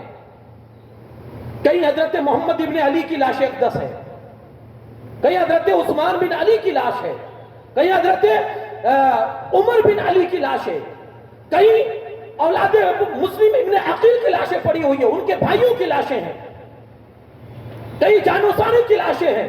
کسی کے ہاتھ کٹے ہوئے ہیں، کسی کا سر کٹا ہوا ہے، کسی کے پیر کٹے ہوئے ہیں، کسی کے زخموں پر ہزاروں، کسی کے جسم پر ہزاروں زخم لگے ہوئے ہیں، اور وہاں ان کی لاشیں پڑی ہوئی ہیں، اور بندہ وہ ساری چیزیں دیکھ کر پھر میدان میں جاتا ہے، کیا ہمت دکھائے گا؟ لیکن قربان ان جوانوں پر اور علی کے ان لاڈلوں پر اور علی کے گھر کے شیروں پر کہ اتنا سب کچھ دیکھ کر بھی جب وہ میدان میں اترتے تھے نا تو میدان کا نقشہ بدل کر رکھ دیتے تھے، نقشہ بدل کر رکھ دیتے تھے۔ یارو گاڑی نہیں چلتی، گاڑی اگر کوئی خطرناک ایکسیڈنٹ دیکھ لیتا ہے تو آدمی سے ڈرائیونگ نہیں ہوتی کہ یار میرا دماغ کام نہیں کر رہا ہے، میں نے ایسا حادثہ دیکھ لیا ہے۔ یہاں ایک دو نہیں، یہاں کتنے حادثے تھے اور کتنی لاشیں تھی جو سامنے پڑی ہوئی ہے، اور جوان امام قاسم 19 سال کی عمر، وہ اجازت لینے آئے، چچا اجازت دیجئے میں لڑنے جانا چاہتا ہوں۔ اور جب وہ میدان میں اترے ہیں، ہاں، تو عمر ابن سعد نے کہا کہ وہ ارزق جو پہلوان تھا، کہا تو جا مقابلے کے لیے، کہا میں بچوں سے مقابلہ نہیں کرتا، کہا یہ بچہ مت سمجھ، یہ علی کے گھر کا اور حسن کا، علی کا پوتا اور حسن کا لال ہے، ہاں جا کر دیکھ لے، تلواروں کے تیور تجھے بتا دیں گے کہ بچہ تو ہے یا بچہ وہ ہے، تو جا تو صحیح۔ کہا نہیں تو ضد کرتا ہے تو اپنے بچے کو بھیجتا ہوں، اپنے لڑکے سے ایک سے اشارہ کر کے کہتا ہے تو جا اور مقابلہ کر۔ وہ گیا، امام نے جھٹکے میں اس کا کام تمام کر دیا، غصے میں دوسرا اٹھا، وہ بھی گیا، وہ بھی بیچارہ فی النار، تیسرا، چوتھا، یہاں تک کہ جب چاروں بچے ختم ہو گئے تو پھر اب یہ ارزق جو پہلوان تھا وہ اب آگ بگولا ہوا، میرے چاروں بچوں کو قتل کر دیا، اب بچا میرے اپنے آپ کو میری تلوار سے، آگے بڑھتا ہے اور یہ زور کا وار کرتا ہے کہ امام قاسم رضی اللہ تعالیٰ عنہ اس کے وار کو کسی طرح سے بچاتے ہیں، اور بچانے کے بعد تھوڑا زخمی بھی آپ ہوتے ہیں۔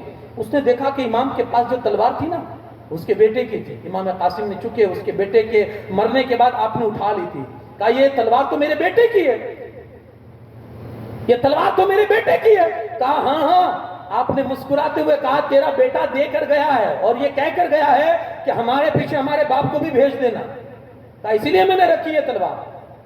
تو اور آگ بگولا ہوا کہ ایک تو اتنا بڑا پہلوان کہ جس کے نام کے شہرے پورے چاروں طرف ہو، اور اس سے ایک بچہ، اس کی نظر میں جو ایک بچہ تھا وہ ایک چیلنج دے کے جا رہا ہے، تو پھر وہ ہوا، اب وہ مقابلہ کرنا چاہتا۔ امام نے کہا اتنا بڑا پہلوان ہے تو شہسوار ہے اور تجھے جنگ کے آداب بھی نہیں معلوم، کہا کیا؟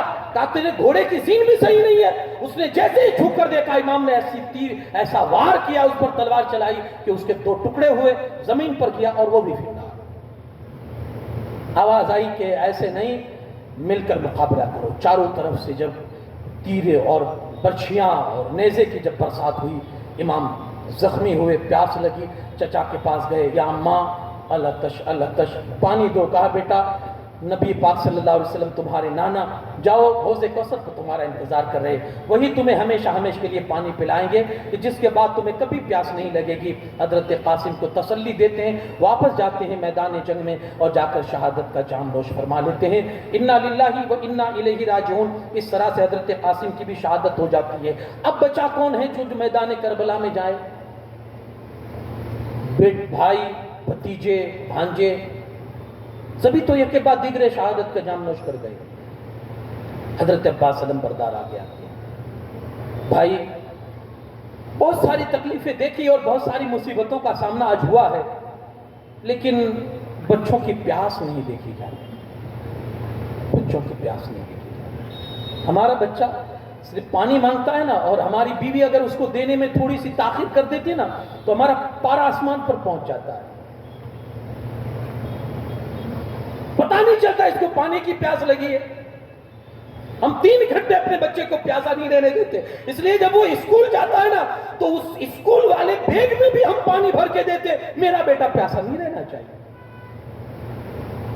اب وہ 4-6 مہینے کا علی اصغر ہے، اب وہ پیاس کے لیے جب تڑپتا ہوگا تو کوئی کیسے برداشت کر پائے، تو کیسے برداشت کر پائے گا؟ حضرت سکینہ اگرچہ تھوڑی عمر اتنی زیادہ بھی بڑی نہیں ہے، وہ بچپن ہی ہے ان کا، اب وہ بار بار جب اپنے چچا کے پاس آ کر کہے چچا پانی کی پیاس لگی، پانی کا کہیں سے انتظام کر دو، کہا اب برداشت نہیں ہوتا بھائی اجازت دو، میں جاتا ہوں فورات میں سے پانی بھر کے لاتا ہوں، اب صرف اجازت دیجئے۔ آپ نے فرمایا بھائی اگر پانی لینے گئے اور ان لوگوں نے تمہارے ساتھ بھی اگر یہی سلوک کیا اور تم اگر شہید ہو گئے تو پھر میرا علم بردار کون ہوگا، میرا جھنڈا کون اٹھائے گا، میری فوج کی کمانڈری کون کرے گا، سپہ سالاری کا فرض کون نبھائے گا؟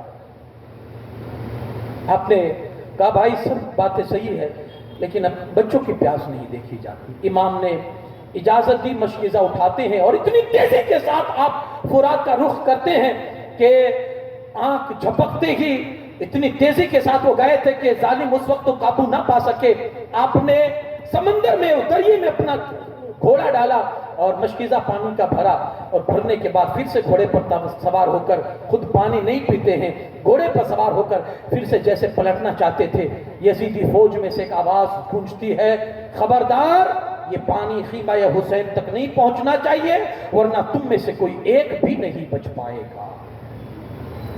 چاروں طرف سے حملے ہوئے، ایسے نشانے باز بھی تو اس میں ہوتے ہیں، ایسے ایسے نشان وہ لے کر وہ حملہ کرتے تھے، ایک نشانہ ایسا آیا عباس علم بردار کا ایک بازو کٹ گیا، آپ نے سہارا لیا، دوسرے بازو میں مشکیزہ تھاما، دوسرا بازو نشانہ بنایا گیا، وہ بھی کٹ گیا، آپ نے اپنے منہ میں مشکیزے کو دبا لیا، جب منہ کے اوپر انہوں نے اس زور کا وار کیا اور اس زور کا نیزہ چلایا کہ آپ کے ہونٹوں کو کاٹتا ہوا مشکیزہ زمین کے نیچے گرتا ہے۔ امام علی مقام رضی اللہ تعالیٰ تو اپنے خیمے میں تھے، حضرت عباس علم بردار نے ایک آواز بلند کی، بھیا بچاؤ، بھیا سنبھالو، انصر اخاک، اپنے بھائی کی مدد کرو، بھیا آؤ قریب آؤ، دیکھو تمہارا بھائی گر رہا ہے۔ ادھر آپ نے آواز بلند کی، چاروں طرف سے انہوں نے حملہ کیا، حضرت امام حسین پاک تشریف لائے، اپنے بھائی کو ہاتھ میں اٹھایا اور جیسے ان کا سر جو تھا وہ گود میں لیا، آنکھیں کھولی اور مسکراتے ہوئے ہمیشہ ہمیش کے لیے شہادت کا جام نوش کر لیتے ہیں۔ حضرت عباس علم بردار کی بھی شہادت ہو جاتی ہے۔ حضرت عباس علم بردار کی شہادت کے بعد اب تو صرف آپ کی اولاد میں سے کچھ لوگ بچے تھے، ورنہ تو سارے لوگ شہادت کا جام نوش کر چکے تھے۔ اب شہادت میں حضرت علی اکبر جوان تھے اور جس میں لوگوں کو شکل مصطفیٰ نظر آتی تھی۔ اکثر حضرت عباس رضی اللہ تعالیٰ ان کا تھوڑا قد لمبا تھا، تو وہ جب بھی حضرت علی اکبر کے ساتھ چلتے تھے تو تھوڑا جھک کے چلتے تھے، یہ بھی روایت میں تھوڑا جھک کے چلتے تھے۔ کسی نے کہا یہ کیوں؟ تو کہا میں نہیں چاہتا ہوں کہ میرا پرچھایا، میرا سایہ زمین پر ان کے سائے سے بڑا ہو جائے۔ کہا ایسا کیوں؟ کہا ان کی ذات میں مصطفیٰ کی شکل نظر آتی ہے۔ میدان میں اترے اجازت لے کر، اب اپنے سگے خون کو، اپنے سگے بیٹے کو اب کس دل سے امام پاک نے اجازت دی ہوگی، کس دل سے اجازت دی ہوگی؟ ہاں معلوم ہے کہ وہاں جانے کے بعد انجام کیا ہے، معلوم ہے، ہمیں صرف احساس بھی ہونا کہ وہاں جھگڑا ہونے والا ہے، ہم اپنے بچے کو گھر سے باہر نہیں نکلنے دیتے، احساس بھی ہو کہ وہاں جھگڑا ہوگا، ہوا نہیں ہے، فائنل ہے بھی نہیں، احساس ہے، امید ہے کہ ہو سکتا ہے، امکان ہے ہونے کا، تو بھی ہم اپنے بچے کو نہیں جانے دیتے کہ بچہ وہاں نہیں جانا، وہاں جھگڑا ہونا ہے، کہیں تجھے تکلیف نہ پہنچ جائے۔ اور یہاں تو یقین ہے، 100% یقین ہے کہ وہاں سے کوئی پلٹ کر نہیں آیا ہے تو علی اکبر کہاں سے پلٹ کر آئیں گے، یقین ہے۔ حضرت علی اکبر اجازت لے کر جاتے ہیں، میدان میں جاتے ہیں تو حسن ایسا تھا کہ چاروں طرف سے آوازیں بلند، یہ کون ہے، یہ کون ہے؟ جو ان کو پہچانتے تھے انہوں نے کہا نہیں جانتے ہو، یہ حسین ابن علی کے بیٹے ہیں اور مولا کائنات علی شیر خدا کے پوتے ہیں، رسول اللہ کے نواسے ہیں، یہ علی اکبر ہے، علی اکبر کا اتنا حسن ہے، ان کا اتنا حسن ہے۔ اب کوئی بھی سامنے نہیں آ رہا، مجبوراً آپ نے آواز لگائی، ہے کوئی جو میرے مقابلے کے لیے نکلے گا؟ پھر آپ ہی نے حملہ کیا ان پر کہ وہ لوگ نہیں آ رہے تھے، آپ نے حملہ کیا، پہلے تو آپ اکیلے تھے، حملہ کرنے، اور سامنے والے بھی ایک دو تھے، لیکن جب آپ کا حملہ بڑھ گیا تو اب ان لوگوں نے دستہ بڑھا دیا، لوگ بڑھا دیے، چاروں طرف سے جب حملہ ہوا، اب وہ وقت اتنا نہیں تھا کہ اب اس حملے کو بتایا جائے۔ وہ لوگ جاتے تھے اور شہادت کا جام نوش کر کے چلے آتے تھے، کیونکہ 22,000 کے سامنے 72 کی کیا مطلب وہ ہے، گنتی ہے، یہ تو آپ بھی سمجھتے ہیں 72 کیا معنی رکھتے ہیں، لیکن پھر بھی انہیں جو جوہر انہوں نے دکھانے تھے وہ انہوں نے دکھائے ہیں، تاریخ اتہاس میں موجود ہے کہ کس طرح سے انہوں نے جنگ لڑی ہے، ورنہ تو آدمی تعداد دیکھ کر ہی اس کے حوصلے ٹوٹ جائے کہ اب ان کے سامنے کیا ہوگا، جا کر سرنڈر کر دے اپنے آپ کو، جا کر اپنے آپ کو ہارا ہوا تسلیم کر لے، لیکن انہوں نے ہار نہیں تسلیم کی اور لڑے، لڑ کے شہید ہو گئے۔ دنیا کا دستور یہ تھا، دنیا کی مینٹالٹی یہ تھی، دنیا کی یہ سوچ تھی کہ جو جیتا ہے وہ جیتتا ہے اور جو مر جاتا ہے وہ ہار جاتا ہے، لیکن کربلا کے اتہاس نے یہ رچ دیا کہ جو مرا ہے آج بھی زندہ ہے، اور جو زندہ بچ گئے تھے ان کی اولاد تک کا نام و نشان آج نہیں پایا جاتا۔ اتہاس ہی کربلا کی تاریخ نے چینج کر دیا، اتہاس ہی چینج کر دیا۔ کہا ہر مرنے والا ہارا نہیں ہے، ہارا نہیں ہے، ہر مرنے والا ہارا نہیں ہے، کہا مر کے بھی کبھی کبھی جیتا جاتا ہے۔ یہ امام حسین نے، ہاں اصل فتح تو وہ ہے کہ آدمی لوگوں کے دلوں کو فتح کر لے، اصل فتح تو یہ ہے۔ علی اکبر رضی اللہ تعالیٰ عنہ گئے اور جا کر آپ نے جس انداز سے، ان کے سامنے بھی بڑے بڑے جو پہلوان اپنے وقت کے تھے، کیونکہ جوان ہے اور علی کے گھر کا جوان ہے، تو ظاہر سی بات ہے کہ کسی پہلوان ہی کو آنا ہوگا مقابلے کے لیے، آئے کئی پہلوان آئے، لیکن آپ نے جب ہر طرح سے پورا جمع مردی کا ثبوت پیش کیا، ایک ایک کر کے بہت سارے کو آپ نے مارا، پھر آپ خود بھی جام شہادت نوش کر کے ہمیشہ کے لیے آپ جان آخری کو آپ نے جان سپرد کر دی۔ انا للہ و انا الیہ راجعون۔ اب گھر میں یا تو امام زین العابدین ہے، کچھ بچے ہیں، یا پھر حضرت علی اصغر ہے، 6 ماہ کی عمر ہے۔ ان کی پیاس کی شدت اتنی بڑھ گئی تھی کہ حضرت زینب برداشت نہیں کر پائی، لا کر تڑپتا ہوا ہاتھ میں اٹھا ہے، تڑپ رہے ہیں حضرت علی اصغر، 6 ماہ کا علی اصغر ہے، کتنی پیاس برداشت کرے گا، لا کر دکھایا، بھیا ہو سکتا ہے کہ ظالموں کو اس پر ترس آ جائے، یہ تو بچہ، یہ تو لڑ نہیں سکتا ہے نا، یہ تلوار تھوڑی اٹھائے گا، یہ چل نہیں سکتا، یہ لڑ نہیں کیا جائے گا، ہو سکتا ہے کہ ان کو رحم آ جائے، دکھاؤ تو صحیح لے جا کر۔ لیکن یارو غفلت کا پردہ ہوتا نا بڑا سخت ہوتا ہے، جس کی آنکھوں پر پڑ جاتا ہے، جس کے دل پر پڑ جاتا ہے، پھر اس کو نہ بچپن دکھتا ہے، نہ جوان دکھتی ہے، نہ بڑھاپا دکھتا ہے، نہ عورتیں دکھتی ہے۔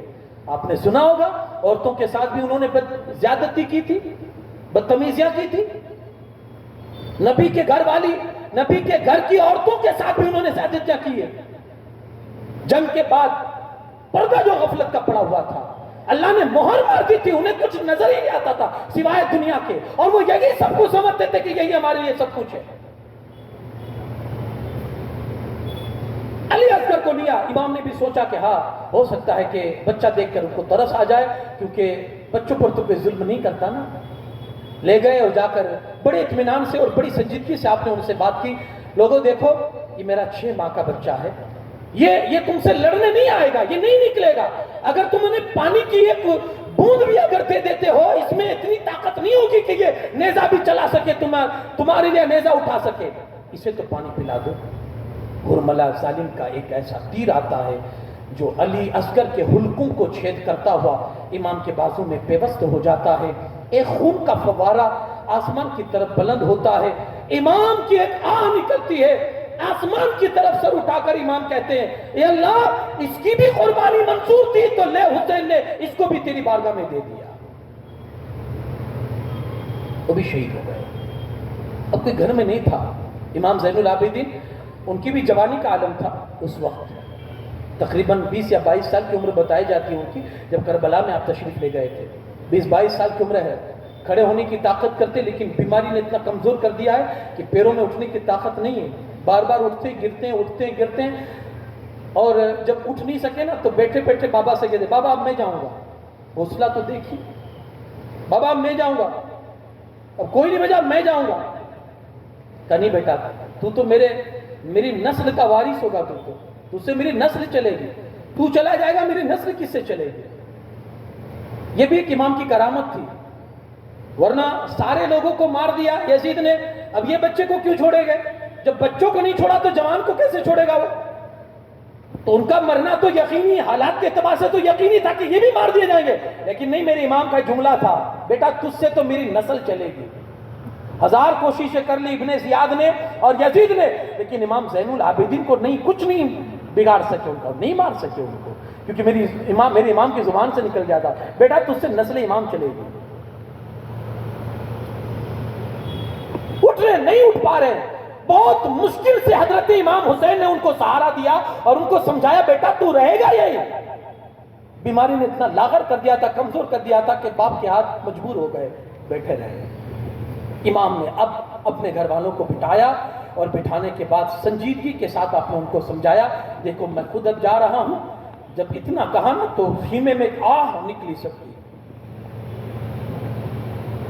گھر کا ذمہ داری چلا جائے گا۔ یعنی جب یہ حیات ہیں ہمارے سامنے ہے تو یہ ان لوگوں کی زیادتی ہمارے ساتھ یہ جب شہید کر دیے جائیں گے، پتہ نہیں ہمارے ساتھ یہ کیا سلوک کریں گے، پتہ نہیں ہمارے سروں سے یہ دوپٹے میں چھین لیں گے، پتہ نہیں ہمارا حال کیا ہوگا۔ ایک ہے بھی تو وہ بیچارہ بیمار ہے، اٹھ نہیں پا رہا ہے، اس کے ساتھ کیا سلوک کیا جائے گا؟ امام نے دلاسا دلایا، فرمایا صبر کرو، اللہ صابروں کے ساتھ، اور اس کا فرمان ہے انما یوفی الصابرون اجرهم بغیر حساب، اللہ ہر نیکی کا بدلہ اور ہر انسان کو قیامت کے دن ایک حساب سے نیکیاں عطا کرے گا، اس نے اتنا کیا اتنی نیکیاں، اس کو اتنا، اس نے اتنا کیا اس کو اتنی نیکیاں، حساب سے سب کو نیکیاں عطا کرے گا، لیکن جو صابر ہوں گے نا اللہ انہیں بغیر حساب کے نیکیاں عطا کرے گا، بغیر حساب کا۔ صبر کرو، میرے وصال کے بعد رونا نہیں، پیٹنا نہیں، ہنگامہ نہیں کرنا، ماتم نہیں کرنا، نوحہ نہیں کرنا، بال نہیں نوچنا، کپڑے نہیں پھاڑنا۔ امام کے یہ جملے ہیں۔ نوحہ کسے کہتے ہیں، ماتم کسے کہتے ہیں؟ ڈکشنری میں جا کر آپ اس شبد کو پہچانے اور شبد کا آپ دیکھیں کہ اس میں کس کو کہتے ہیں ماتم و نوحہ، اور دیکھیں کہ یہ چیز ہمارے اندر ہے یا نہیں، اگر ہے تو خدا را بند کیجئے۔ امام کی آخری وصیت تھی اپنے گھر والوں کو، رونا نہیں۔ اگرچہ ہمارے جو نوجوان اور ہماری قوم کے جو نوجوان عقیدت میں جو کرتے ہیں وہ روتے ہوئے نہیں ہنستے ہوئے کرتے ہیں، فرق یہ ہے، وہ کہتے ہیں غم لیکن ہنستے ہیں، یعنی انہوں نے چھپی یہ ڈال دی ہے کہ ہنس کر بھی غم ظاہر ہوتا ہے، پتہ نہیں کون سی قسم انہوں نے نکالی ہے، ہنس کے بھی غم ظاہر ہوتا ہے۔ جتنے بھی لوگ ہیں یہ آپ مارکیٹ میں دیکھیں گے، صرف یہاں اس شہر کی بات نہیں کر رہا ہوں میں، تمام شہر، جتنے بھی شہر ہیں جہاں بھی امام علی مقام کے نام پر لوگ جو کچھ بھی کرتے ہیں، اس میں آپ کو روتے ہوئے بہت کم نہیں، بالکل نہ کے برابری میں آپ کو نظر آئیں گے جو غم کی صورت بنا کر کے کھڑے ہو یا رو رہے ہو۔ اکثر لوگوں کے، بلکہ 90% لوگوں کے چہرے پر آپ کو ہنسی دکھے گی، یا مزاق دکھے گا، یا انجوائمنٹ دکھے گا کہ وہ انجوائے کر رہے ہیں، لائف انجوائے کر رہے ہیں۔ غم کہیں آپ کو نہیں دکھے گا، یہ ریالٹی ہے، یہ سچائی ہے، اس کو آپ تسلیم کیجئے۔ امام نے کہا رونا نہیں، نہ بال نوچنا، کیونکہ یہ ہماری شریعت میں نہیں ہے۔ ہماری شریعت میں ایک ہی چیز ہے، صبر۔ تمہارے گھر میں اگر کسی جوان کی بھی میت ہوتی ہے، تمہیں آواز سے رونے کا حکم نہیں ہے، صبر کا حکم ہے، اور تمہیں یہی حکم ہے انا للہ و انا الیہ راجعون کو، اللہ تمہیں صبر کی توفیق عطا کر دے گا۔ اللہ تیرا ہی تھا، تو نے لے لیا، ہمیں کیا اعتراض ہے؟ تیرا تھا، تو نے لے لیا۔ بہت ساری چیزوں کی آپ نے وصیت فرمائی، اور وصیت کرنے کے بعد پھر آپ اپنے گھر والوں سے رخصت ہوتے ہیں، جو آپ کے پاس اپنے خانوادے کی جو یادگار چیزیں تھی، نیزے، برچھیاں، تلواریں، یا پھر آپ نے جو لباس پہنا تھا، جنگی لباس، یہ ساری چیزیں آپ نے اپنے ہاتھ میں لی پہنی اور تلواریں بھی کمان اٹھائی، اور اس کے بعد آپ خود اب میدان جنگ کی طرف آپ رخ کرتے ہیں، گھر والوں کو الوداع کہتے ہیں۔ ایک آواز شور بلند ہوا تھا گھر میں، جب امام نکلے تھے آپ نے پھر مڑ کر کہا تھا خاموش ہو جاؤ، اللہ کے تقدیر پر راضی رہو، اللہ کے فیصلے بہتر فیصلے ہوا کرتے ہیں، وہ جو کرتا ہے وہ ہمارے حق میں بہتر ہوتا ہے، اگرچہ بندہ سمجھ نہ پائے، خاموش رہو اور صبر کرو، میرے بعد صبر کا دامن ہاتھ سے نہ چھوڑنا۔ حضرت امام حسین نے سیدہ زینب کو الگ سے بلا کر آپ سے کہا تھا کہ بہن میرے لیے تو یہاں تک امتحان تھا، اب یہاں سے تیرے لیے امتحان کی گھڑیاں شروع ہو رہی ہے، بہن تجھے صبر کا دامن کبھی بھی نہیں چھوڑنا ہے، اور بہن تجھے یہ پروف کرنا ہے کہ تو علی مرتضیٰ کی بیٹی ہے، تو حسین پاک جو صابروں کے سردار ہے ان کی تو بہن ہے، یہ تجھے پروف کرنا ہے، یہ تجھے ثبوت پیش کرنا ہے۔ یہ کہہ کر آپ میدان جنگ کی طرف نکلتے ہیں، اور ایک اتمام حجت کے لیے پھر سے آپ لوگوں کو مخاطب کر کے کہتے ہیں ابھی تک جو تم نے کیا وہ غلط ہی کیا ہے، تم نے بہت برا کیا ہے، میرے گھر کے کسی بچے کو تم نے نہیں چھوڑا، میرے جانثاروں کو بے دردی کے ساتھ تم نے شہید کر دیا، میرے بھائیوں کو تم نے نہیں چھوڑا، میرے بھتیجے بھانجوں کو تم نے نہیں چھوڑا، اب میں اکیلا بچا ہوں تمہارے سامنے اتمام حجت کے لیے ابھی بھی تم کو سمجھاتا ہوں، مجھے پہچانو میں کون ہوں، مجھے پہچانو میں کون ہوں۔ میں بھی آپ سے کہتا ہوں کربلا کو پہچانو، کربلا کیا ہے۔ جاگ گیا تیارتھی سوار، ہمارے یہاں یہ بولا جاتا ہے نا، اٹھو اب بھی اٹھ جاؤ، ابھی بھی جاگ جاؤ، ابھی بھی جاگ جاؤ، وقت ہے۔ امام نے اپنی صورت ہی تو ان کو پہچاننے کے لیے کہا تھا کہ مجھے پہچانو، اگر مجھے پہچان جاؤ گے تو میرے خون سے اپنے ہاتھ کو رنگین نہیں کرو گے۔ کتنا بڑا جرم انہوں نے کر لیا، کیونکہ نہیں پہچانتے تھے نا۔ آج ہم کیا کچھ کر رہے ہیں کیونکہ ہمیں معلوم ہی نہیں کربلا کیا ہے، بھائی معلوم ہی نہیں ہم کو۔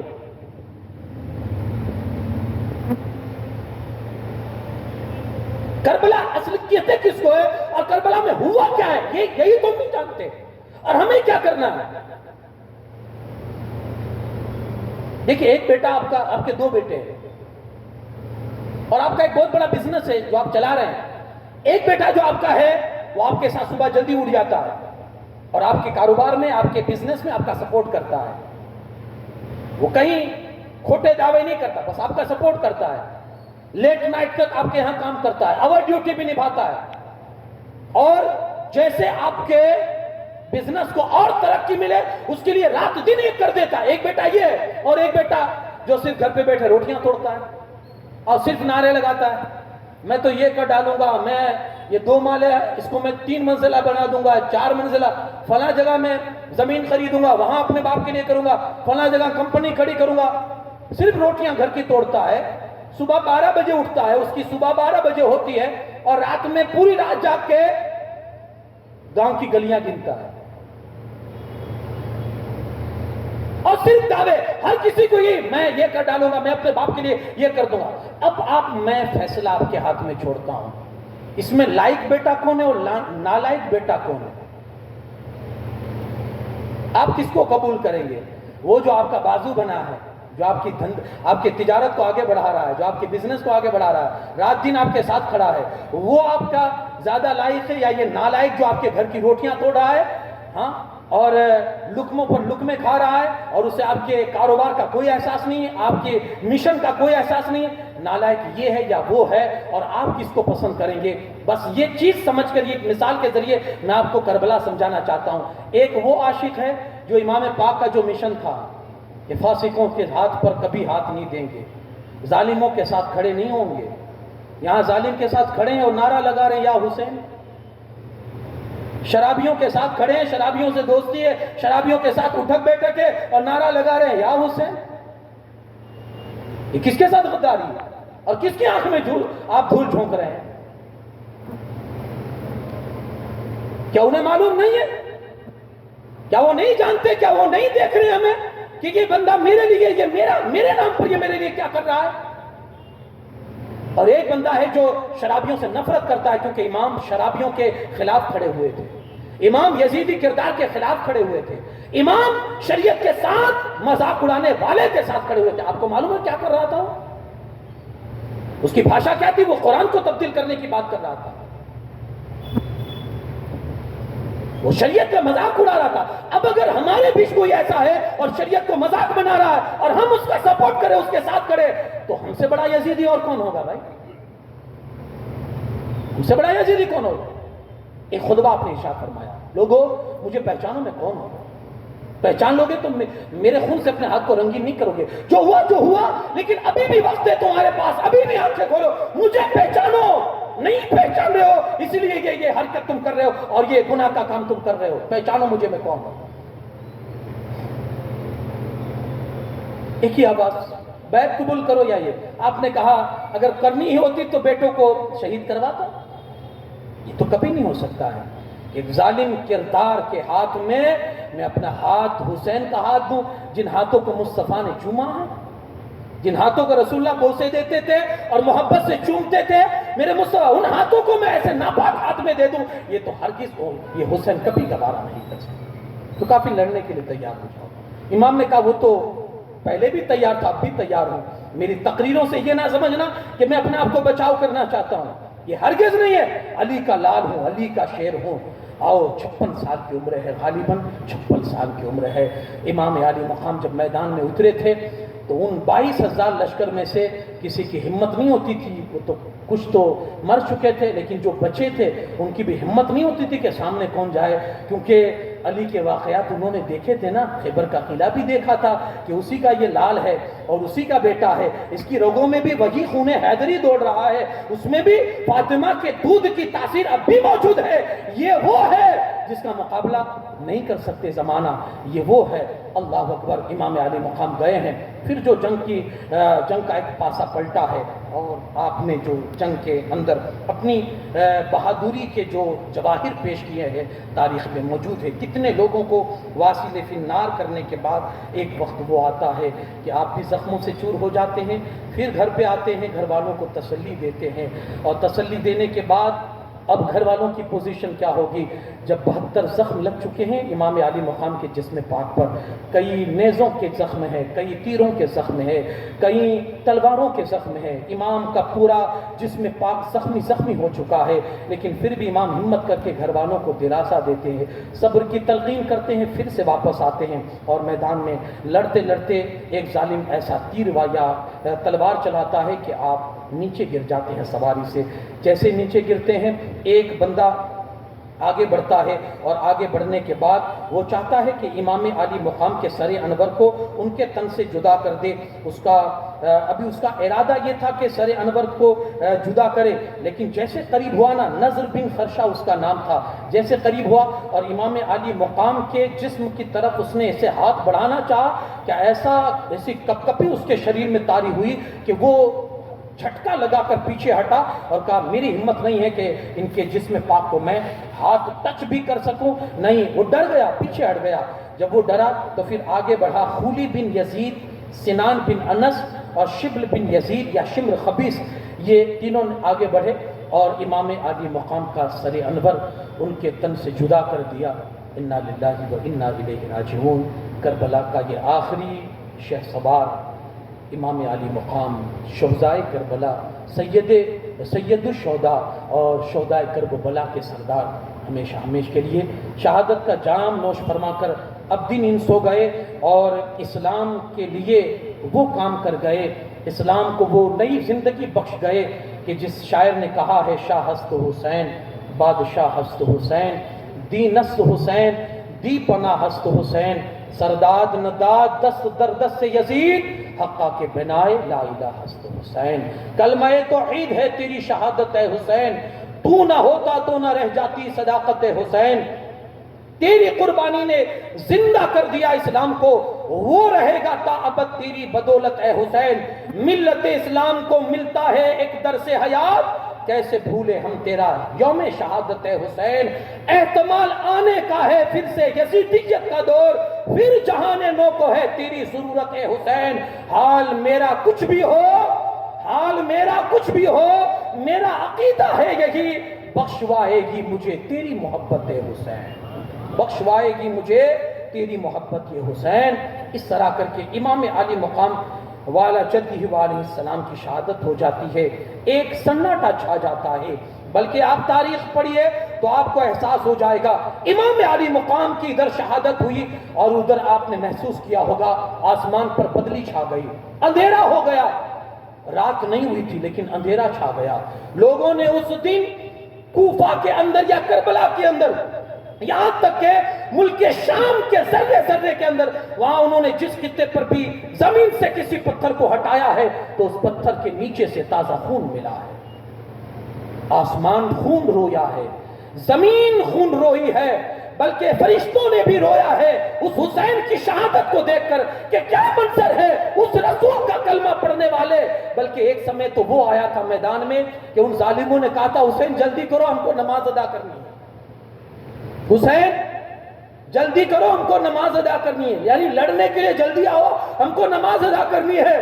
یہ ظالم کتنے بد کردار تھے، عقل پر ان کے پتھر پڑ چکے تھے کہ رسول اللہ کی آل کو مار کر نماز پڑھیں گے اور پھر جب قاعدے میں بیٹھیں گے تو اتحیات کے بعد پڑھیں گے اللہم صلی علی محمد و آل محمد، یعنی انہی آل کو شہید کر کے وہ نماز پڑھیں گے اور نماز میں کیا کہیں گے وَعَلَىٰ آلِ مُحَمَّدٍ۔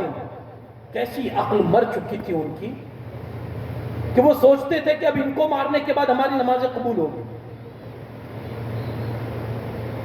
یہ کربلا کی داستان تھی جو امام علی مقام والا جدہ علیہ السلام کے ذریعے سے جو تاریخ میں لکھی گئی، اور امام علی مقام نے دین اسلام کے نام پر وہ تاریخ رقم فرما دی، دین کو ترقی دینے کے لیے، دین کو بلندی دینے کے لیے۔ اب یہاں رک کر میں تھوڑا میسج بھی آپ تک کربلا کا پہنچا دوں، اس کے بعد اپنی گفتگو کو ختم کروں۔ وہ میسج کربلا کا کیا ہے؟ دیکھیے آپ یہ دیکھیں کربلا میں کیا ہوا اور امام نے کربلا کے ذریعے سے ہمیں کیا پیغام دیا ہے، ہمیں اس پیغام کو کیسے آگے بڑھانا ہے۔ ایک چیز، ناموس رسالت کا تحفظ آپ نے کیا ہے، ناموس رسالت کا تحفظ آپ نے کربلا کے میدان میں کیا ہے۔ وہ ظالم سنتوں کو بدل رہا تھا، رسول اللہ کے شریعت پر وہ آنچ ڈالنے کی سازشیں کر رہا تھا، جو چیز حرام ہے اس کو حلال کرنے کی سازشیں کر رہا تھا۔ یہی تو سبب ہے، آپ نے نہیں دیکھا کربلا ہونے کے بعد مسجد حرام کے ساتھ کیا، مسجد حرام اور مسجد نبی شریف کے ساتھ کیا سلوک ہوا ہے؟ مسجد نبی شریف میں ان ظالموں نے اپنے گھوڑے باندھے ہیں اور گھوڑوں کے پیشاب اور لید سے مسجد نبی شریف کو ان لوگوں نے ناپاک کیا اور گندا کیا تھا، گندا کیا تھا مسجد نبی شریف کو۔ ناموس رسالت کی حفاظت کی ہے۔ گویا کربلا کا میسج کیا ہے آپ کے لیے؟ زندگی کے جس مرحلے میں کہیں بھی ضرورت پڑے، رسول اللہ کے ناموس پر جہاں بات آئے، عزت رسول کی جہاں بات آئے، وہاں مسلمان کو پیچھے ہٹ نہیں ہونی چاہیے۔ وہاں پھر اس کی جان کا نقصان ہے تو وہ جان کی بھی بازی لگا دے، رسول اللہ کی ناموس پر آنچ نہیں آنے چاہیے۔ یہ پیغام کربلا کا پیغام ہے، اسے آپ اپنے ذہن و دماغ میں نوٹ کیجئے۔ دوسرا، حرمت قرآن، حرمت قرآن، قرآن کی حرمت کو بچائی حسین نے کربلا کے میدان میں۔ اور کیسی بچائی؟ جیتے جیتے قرآن پڑھا، شہید ہونے کے بعد نیزے پر بھی قرآن پڑھ کے امام حسین نے بتا دیا کہ سنو قرآن کی عزت ایسے بچائی جاتی ہے۔ حرمت قرآن وہ بدل رہا تھا۔ قرآن میں ایک آیت ہے نا، فَوَيْلٌ لِّلْمُصَلِّينَ، بربادی ہے نمازیوں کے لیے۔ کن نمازیوں کے لیے؟ آگے آیت میں ان نمازیوں کا تذکرہ ہے۔ تو وہ ظالم کیا کہتا تھا جانتے ہیں آپ؟ کہ دیکھو قرآن میں نمازیوں کے لیے بربادی ہے لیکن شرابیوں کے لیے بربادی نہیں ہے۔ معاذ اللہ، استغفر۔ قرآن میں انٹرفیئر کر رہا ہے، قرآن میں۔ اب اس نے پوری آیت تو پڑھ نہیں رہا ہے۔ اب قرآن میں یہ بھی تو ہے نا بھائی نماز کے قریب مت جاؤ، لیکن آگے یہ بھی حکم ہے نشے کی حالت میں۔ اب کوئی صرف اتنا لے کر بیٹھے تو نماز کے قریب مت جاؤ، دیکھو قرآن ہی کہتا ہے نماز مت پڑھو، نماز کے قریب۔ ارے بھائی آگے بھی تو دیکھ۔ آج یہ کام سوشل میڈیا کر رہا ہے، کسی بھی بیچارے کو پھنسانا ہو کسی امام کو، مقرر کو، مولانا کو اتنی کٹنگ کر کے ایڈٹ کر کے اس میں وہ ڈال دیتے وہ مولانا نے یہ بولا. بھائی آگے پیچھے بھی تو دیکھ بھائی، آگے پیچھے کیا بولا ہے. اس نے کیا کہا؟ قرآن نے نمازیوں کے لیے بربادی کہی ہے، شرابیوں کے لیے بربادی نہیں ہے. وہ یہ کرتا تھا. اب اس حرمت کو، قرآن کی حرمت کو کس نے بچایا؟ امام. جہاں قرآن کے ساتھ چھیڑخانی ہو رہی ہو نا، وہاں پھر آپ کی غیرت جاگ اٹھنی چاہیے، پھر آپ کا ایمان بیدار ہو جانا چاہیے. یہ کربلا کا میسج ہے. اگر کوئی قرآن کے ساتھ کھلواڑ کر رہا ہے اور آپ بیٹھے بیٹھے دانت دکھا رہے ہو، مسکرا رہے ہو، تو پھر آپ حسینیت کہنے کے حقدار نہیں ہو. حسینی کہنے کے حقدار نہیں ہو. پھر آپ وہ قرآن کے ساتھ مذاق کر رہا ہے اور تو ہنس رہا ہے، وہ قرآن کے ساتھ کھلواڑ کر رہا ہے اور تو ہنس رہا ہے. یہ حسینیت نہیں ہے. حسینیت تو یہ ہے کہ جہاں قرآن کی حرمت پر بات آ جائے وہاں آپ کھڑے ہو جاؤ کہ میرے آقا حسین نے یہی مشن اپنایا ہے، اسی مشن کو چلایا ہے، اور ہم غلام حسین بھی اسی مشن کو آگے بڑھائیں گے. قرآن کا تحفظ، ناموس رسالت کا تحفظ، اور تیسری چیز ہے نماز کا تحفظ. نماز حسینی ہو، صرف محرم کی نماز مت پڑھنا، صرف محرم کی نماز مت پڑھنا. لوگوں کو زندگی سے بڑا پیار ہے. وہ پرچہ نکلتا نا محرم کے اندر عاشورہ میں پڑھنے والا، تو بیچارے بہت مسجدیں بھر جاتی ہے، کیونکہ اس میں ایک نماز ایسی ہوتی ہے، شاید اسی نماز کے لیے جاتے ہیں لوگ کہ اس میں سال بھر کا جیون بیمہ ملتا ہے، سال بھر تک موت نہیں آئے گی. ارے بھائی موت اور حیات، موت اور زندگی اللہ نے اپنے ہاتھ میں رکھی ہے، اپنے ہاتھ میں رکھی ہے.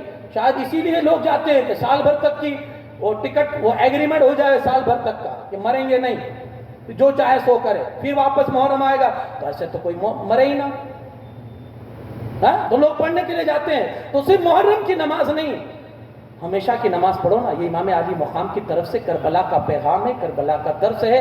اپنے آپ کو نمازی بناؤ، نماز کی حرمت کو بچاؤ. بچے گی کیسے نماز؟ جب آپ نماز کے عادی ہوں گے. اب اگر کوئی مسجد کو نشانہ بناتا ہے، آپ کس اینگل سے آپ کھڑے ہوں گے؟ بھائی آپ تو پڑھتے ہی نہیں. بچانے کا ایک ہی راستہ ہے، آپ نمازی بن جائیں، ہم نمازی بن جائیں. بس حرمت بچانی نماز کی، مسجدوں کی عزت بچانی ہے، مسجدوں کی حرمت بچانی، آپ نمازی بن جاؤ نا بھائی. حال یہ ہے کہ مسجد مرثیہ خواہیں کہ نمازی نہ رہے، یعنی وہ صاحب اوصاف حجازی نہ رہے. مسجد تو بنا لی شب بھر میں ایمان کی حرارت والوں نے. مسجد ہوتی ہے کروڑوں کی اور امام ہوتے ہیں 5000 کے. کہاں سے تبدیلی آئے گی بھائی؟ تبدیلی کہاں سے آئے گی؟ اور اسی میں چلا رہے ہیں. آپ یقین مانیے ہم بڑی دقت ہوتی ہے کبھی کبھی مسجدوں میں، ایسی مسجدوں میں نماز پڑھنے کی جہاں امام کی تلاوت بھی صحیح نہیں ہوتی ہے، اور لوگ پھر ٹپنی کرتے ہیں مولانا جماعت کے ساتھ نماز. ارے بھائی کیسے پڑھوں؟ نماز ہی نہیں ہوتی اس کے پیچھے، نماز ہی نہیں ہوتی. اور لوگ کیا کرتے ہیں؟ کام چلاؤ ہے بس چلے گا، ٹائم کی پابندی. ارے کیا ٹائم کی پابندی؟ تیری قوم کی نمازیں یہ برباد کر رہا ہے امام، اور تو کہہ رہا ٹائم کی پابندی. یار کوئی ایسا امام اپنے بیچ رکھے جو قوم کو کچھ میسج دے سکے، قوم کو اجاگر کر سکے، قوم کو سمجھائے، جینے کا سلیقہ بتائے. جو خود بیچارہ قرآن صحیح نہیں پڑھنا جانتا، وہ آپ کی نمازوں کو کیا صحیح کرے گا بھائی؟ ہر جگہ کام چلاؤ. آپ دیکھیں، آپ اگر مسجد کے ذمہ دار ہیں، آپ محسوس کیجئے ایسی ایسی جگہ جانا پڑتا ہے کہ ہمیں نماز پھر سے دہرانی پڑتی ہے، امام کی تلاوت ہی صحیح نہیں ہے. امام جتنا بہترین امام آپ، مسجدیں اگرچہ اینٹ کی ہو، کوئی ضروری نہیں ہے مال بلّہ کر اس میں لگانے کی یا کروڑوں کی مسجد بنانے کی. آپ دیکھیں آج کے اس سمے میں کروڑوں سے نیچے کوئی مسجد بنتی ہی نہیں ہمارے یہاں. کسی قسم کی کوئی بھی فیسلٹی ہماری یہاں مسجد میں کم نہیں ہونی چاہیے. اچھا پھر رونا یہ ہے قوم کا کہ مسجد بنانے والے آئیں گے، وہ جتنا مانگیں گے مہنگی سے مہنگے کاریگروں کو بلائیں گے، بنا ایک نمبر پورے شہر میں ہونی چاہیے. اور جب امام رکھنے کی بات آئیں گے نا، کھانا نہیں دے پائیں گے. پگار تو اتنا ہی فکس ہے آپ کے لیے. اگر اجوڑ کرنا ہے مستقبل، بھوشیہ اگر اجوڑ کرنا ہے، روشن بنانا ہے، اپنی مسجدوں کو، امام کو آپ بہترین سے بہترین تلاش کیجئے. دیکھیں میں کسی کے خلاف نہیں بول رہا ہوں، لیکن یہ ایک سچائی ہے. بہت ساری جو اہل نہیں ہے، وہ امامت کرنے کے لائق نہیں ہے. جس کو قرآن نہیں پڑھنا آتا, آپ یہ کہیں کہ امام یہ مولانا روزی پر لات مار رہے ہیں, نہیں, ایسا نہیں ہے. جس آدمی کے اندر وہ قابلیت ہے ہی نہیں, تو لائق ہی نہیں اس مسلح کا, تو پھر آپ نے اس کو زبردستی چلا کے رکھا ہے, یا وہ زبردستی اس پر قابض ہے, وہ لائق ہی نہیں ہے اس کا. آپ اپنے دنیاوی معاملات میں دیکھیں, آپ کسی ایسے آدمی کے پاس کوئی اپنا کیس لے کر جاتے ہیں جو پیشے کے اعتبار سے وکیل ہے ہی نہیں, جس کے پاس LLB کی یا اس کی ڈگری نہیں ہے, آپ اس کے پاس ہرگز نہیں جائیں گے. آپ وکیل تلاش کریں گے جو ڈگری والا وکیل ہو. جب دنیا میں آپ بہترین سے بہترین تلاش کرتے ہیں, تو دین کے معاملے میں یار یہ ہلکی پھلکی چیز پر آپ کیوں صبر کر لیتے ہیں کہ چلو چلے گا, ٹائم کی پابندی تو ہے نا. کوشش کریں. امام علی مقام رضی اللہ تعالی نے ایک پیغام کربلا کے زمین سے یہ بھی ہمیں دیا ہے, اپنی نمازوں کو بچاؤ اور اپنی نمازوں کا تحفظ کرو, ایک راستہ اس کا ہے نمازی بن جاؤ. چوتھی چیز یہ, امام علی مقام رضی اللہ تعالیٰ نے یہ بھی سبق دیا ہے کہ باطل زیادہ بھی ہو جاتا ہے نا, باطل زیادہ بھی ہو تو بھی ہار جاتا ہے, اور حق تھوڑا بھی ہو نا تو بھی جیت جایا کرتا ہے. لہذا کبھی ایسی اگر نوبت آئے کہ آپ سچ بولنے والے کم ہیں اور جھوٹ بولنے والے زیادہ ہیں, ڈرنا نہیں, کیونکہ اللہ پاک نے قرآن مجید میں فرما دیا ہے وَجَاءَ الْحَقُّ وَزَهَقَ الْبَاطِلُ إِنَّ الْبَاطِلَ كَانَ زَهُوقًا. حق آ گیا, باطل مٹ گیا, باطل کو مٹنا ہی تھا. یہ قرآن نے کہا ہے. اگر اس پر اعتماد اور بھروسہ ہے تو پھر امام کے نقش قدم پر نکل چلیے, کتنے بھی ہو, کوئی بھی ہو. اگر وہ غلط ہے تو اس کے سامنے آپ ڈٹ جائیے کہ آپ غلط ہیں. ان کی زیادتی سے آپ مت ڈریے کہ ہم اگر بولیں گے ہمارا نقصان ہو جائے گا. وہ بھلے زیادہ ہے, وہ غلط ہے, آپ ان کو غلط کہیے. وہ سچے ہیں, آپ ان کو سچے کہیے.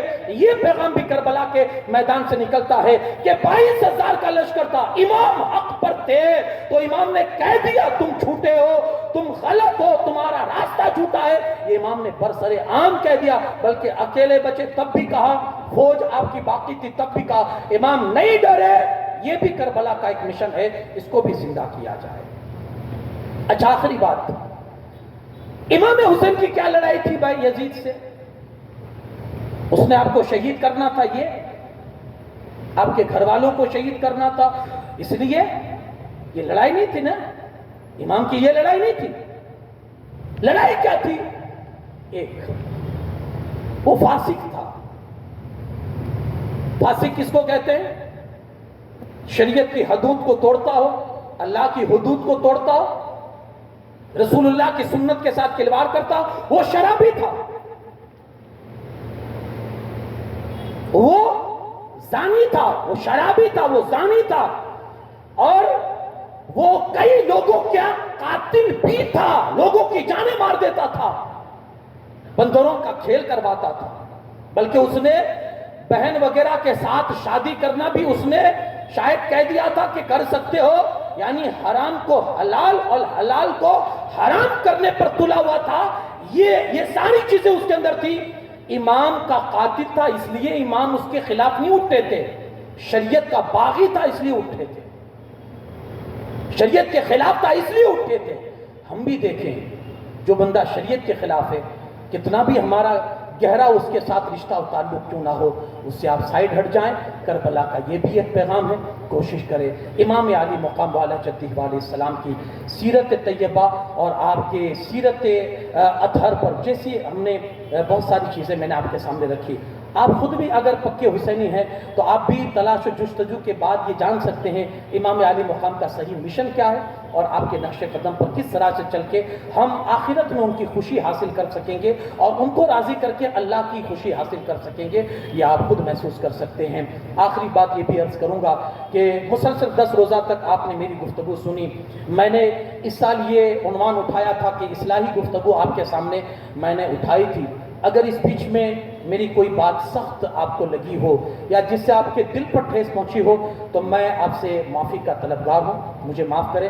لیکن اللہ گواہ ہے, میں امام علی مقام کے مجلس میں بیٹھا ہوں اور اللہ گواہ ہے میں نے جو بھی باتیں آپ تک پہنچائی ہے اگر سخت لہجے میں بھی پہنچائی ہے تو میں نے بھلا سوچ کر پہنچائی ہے کہ آپ کا بھلا ہو اور آپ کوشش کر کے اس پر عمل کریں تو آپ کا کچھ اس میں آپ کی زندگی سدھرے، بس اس نیت سے میں نے پہنچائی ہے۔ پھر بھی اگر کسی کے دل کو ٹھیس پہنچی ہو یا کسی کا دل دکھا ہو تو میں آپ کے سامنے میں معافی کا طلبگار ہوں، آپ مجھے معاف فرمائے۔ اور اگر ان 10 دنوں کے بیچ میں اگر مجھ سے کوئی ایسی غلطی ہوئی ہے کہ جو میرے ایمان پر نقصان ڈال رہی ہو تو میں اللہ کی بارگاہ میں توبہ کرتا ہوں، آپ میری اس توبہ پر گواہ بنیں۔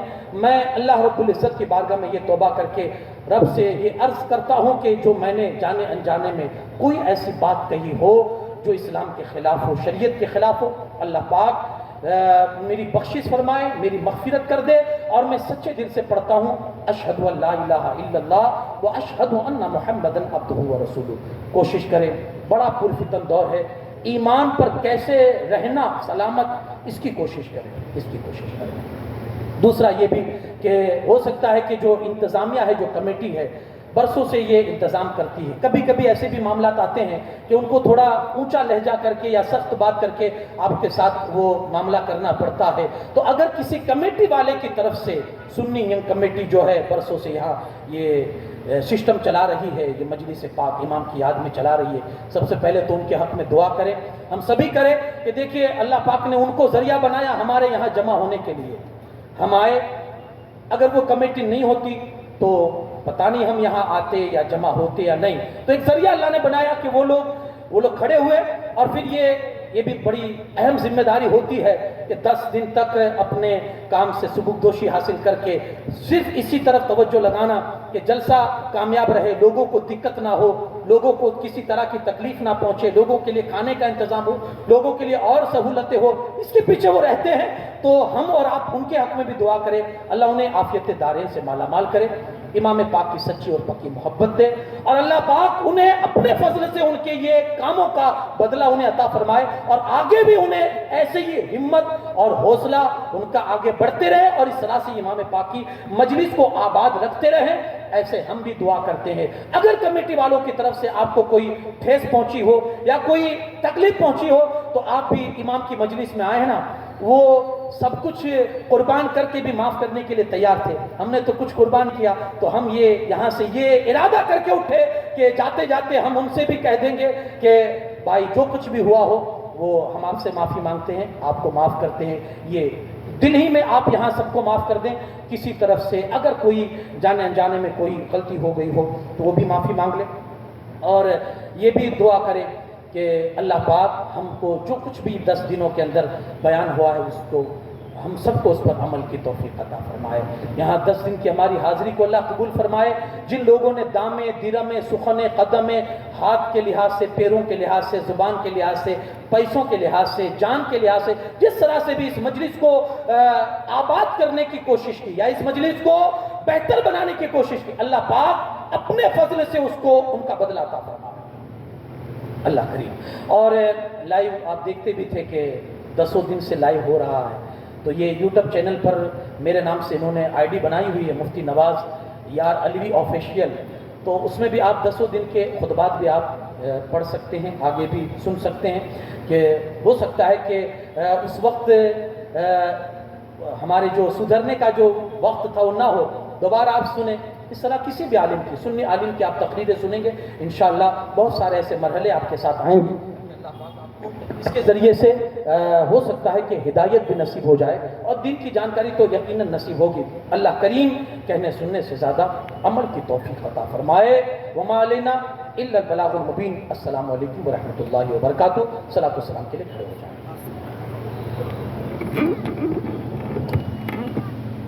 یا حسین ابن علی کہتے یہ سارے غلام، سب غلام آپ کو سلام، آپ کو سلام، آپ کو سلام۔ یا حسین ابن علی کہتے یہ سارے غلام، سب غلام آپ کو سلام، آپ کو سلام، آپ کو سلام۔ تیر لگا ننے اصغر کو پھول سا چہرہ مرجھایا، دیکھ سحر بانو بچے کو گود میں لے کر فرمایا، تیر لگا ننے اصغر کو پھول سا چہرہ مرجھایا، دیکھ سحر بانو بچے کو گود میں لے کر فرمایا، حوض کوثر حوض کوثر حوض کوثر کا پی لینا جام، آپ کو سلام آپ کو سلام، یا حسین ابن علی کہتے ہیں یہ سارے غلام، سب غلام آپ کو سلام، آپ کو سلام، آپ الصلاۃ والسلام علیک یا رسول اللہ وعلی آلک و اصحابک یا شفیعنا یوم الجزا۔ سبھی حضرات اپنی اپنی جگہ پر تشریف رکھیں۔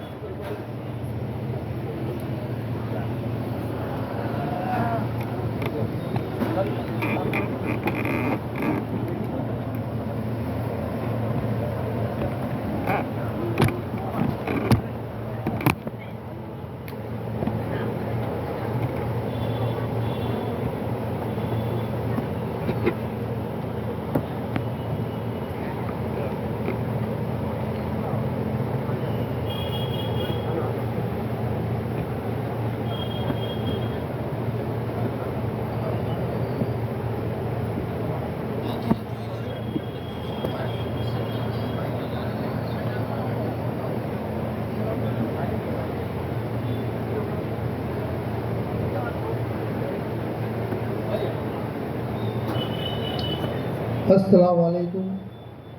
مانک چوک یم کمیٹی سنی طرف تھی خدمت کرتاؤں نے سادات کرام نے سالنی પહેરામણી કરવામાં આવે છે۔ મુફ્તી મૌલાના નવાઝ સાહેબ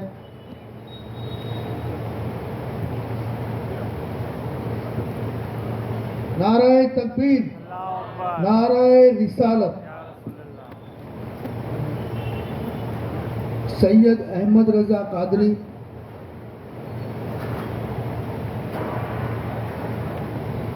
نعرہ تکبیر نعرہ رسالت سید رجب باپو قادری،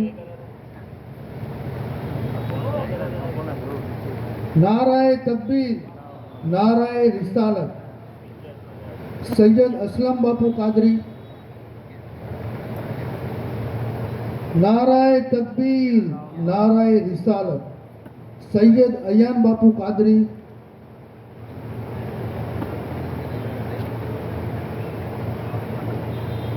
نعرہ تکبیر نعرہ رسالت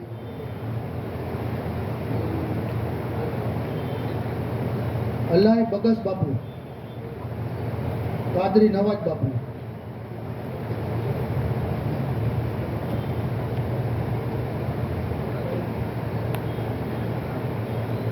قادری اقبال باپو، نعرہ تکبیر نعرہ رسالت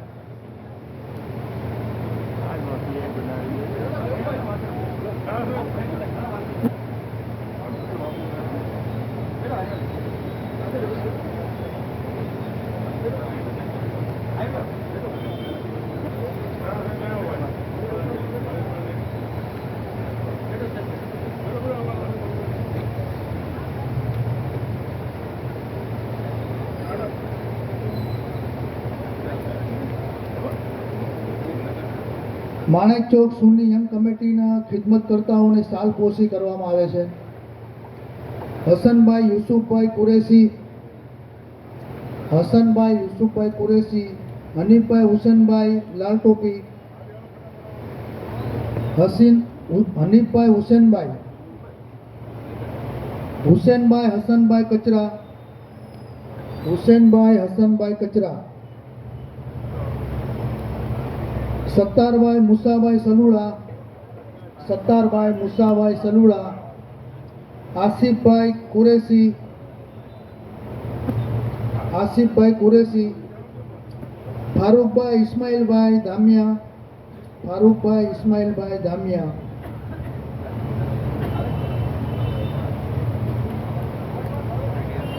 યાકુબભાઈ ચોરવાળા, યાકુબભાઈ આસમભાઈ ચોરવાળા,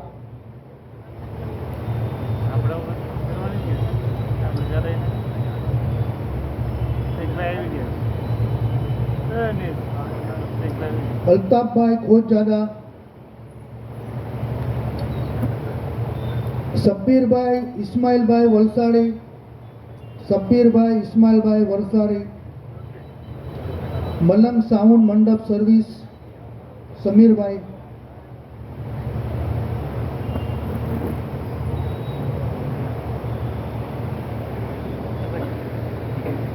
ગુલાબ તાજિયા સદામ મહેબૂબ શાહ,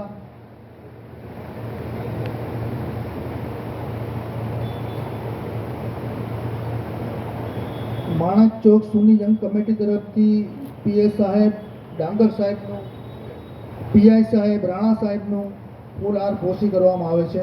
પીઆઈ રાણા સાહેબ,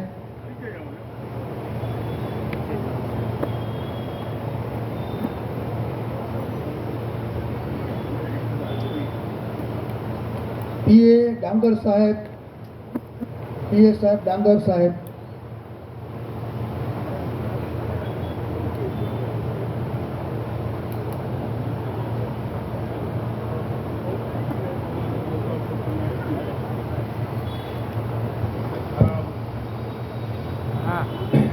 રાંચી સમાજ તરફથી પોલીસનું સન્માન કર્યું તે બદલ સમાજનો આભાર માનું છું.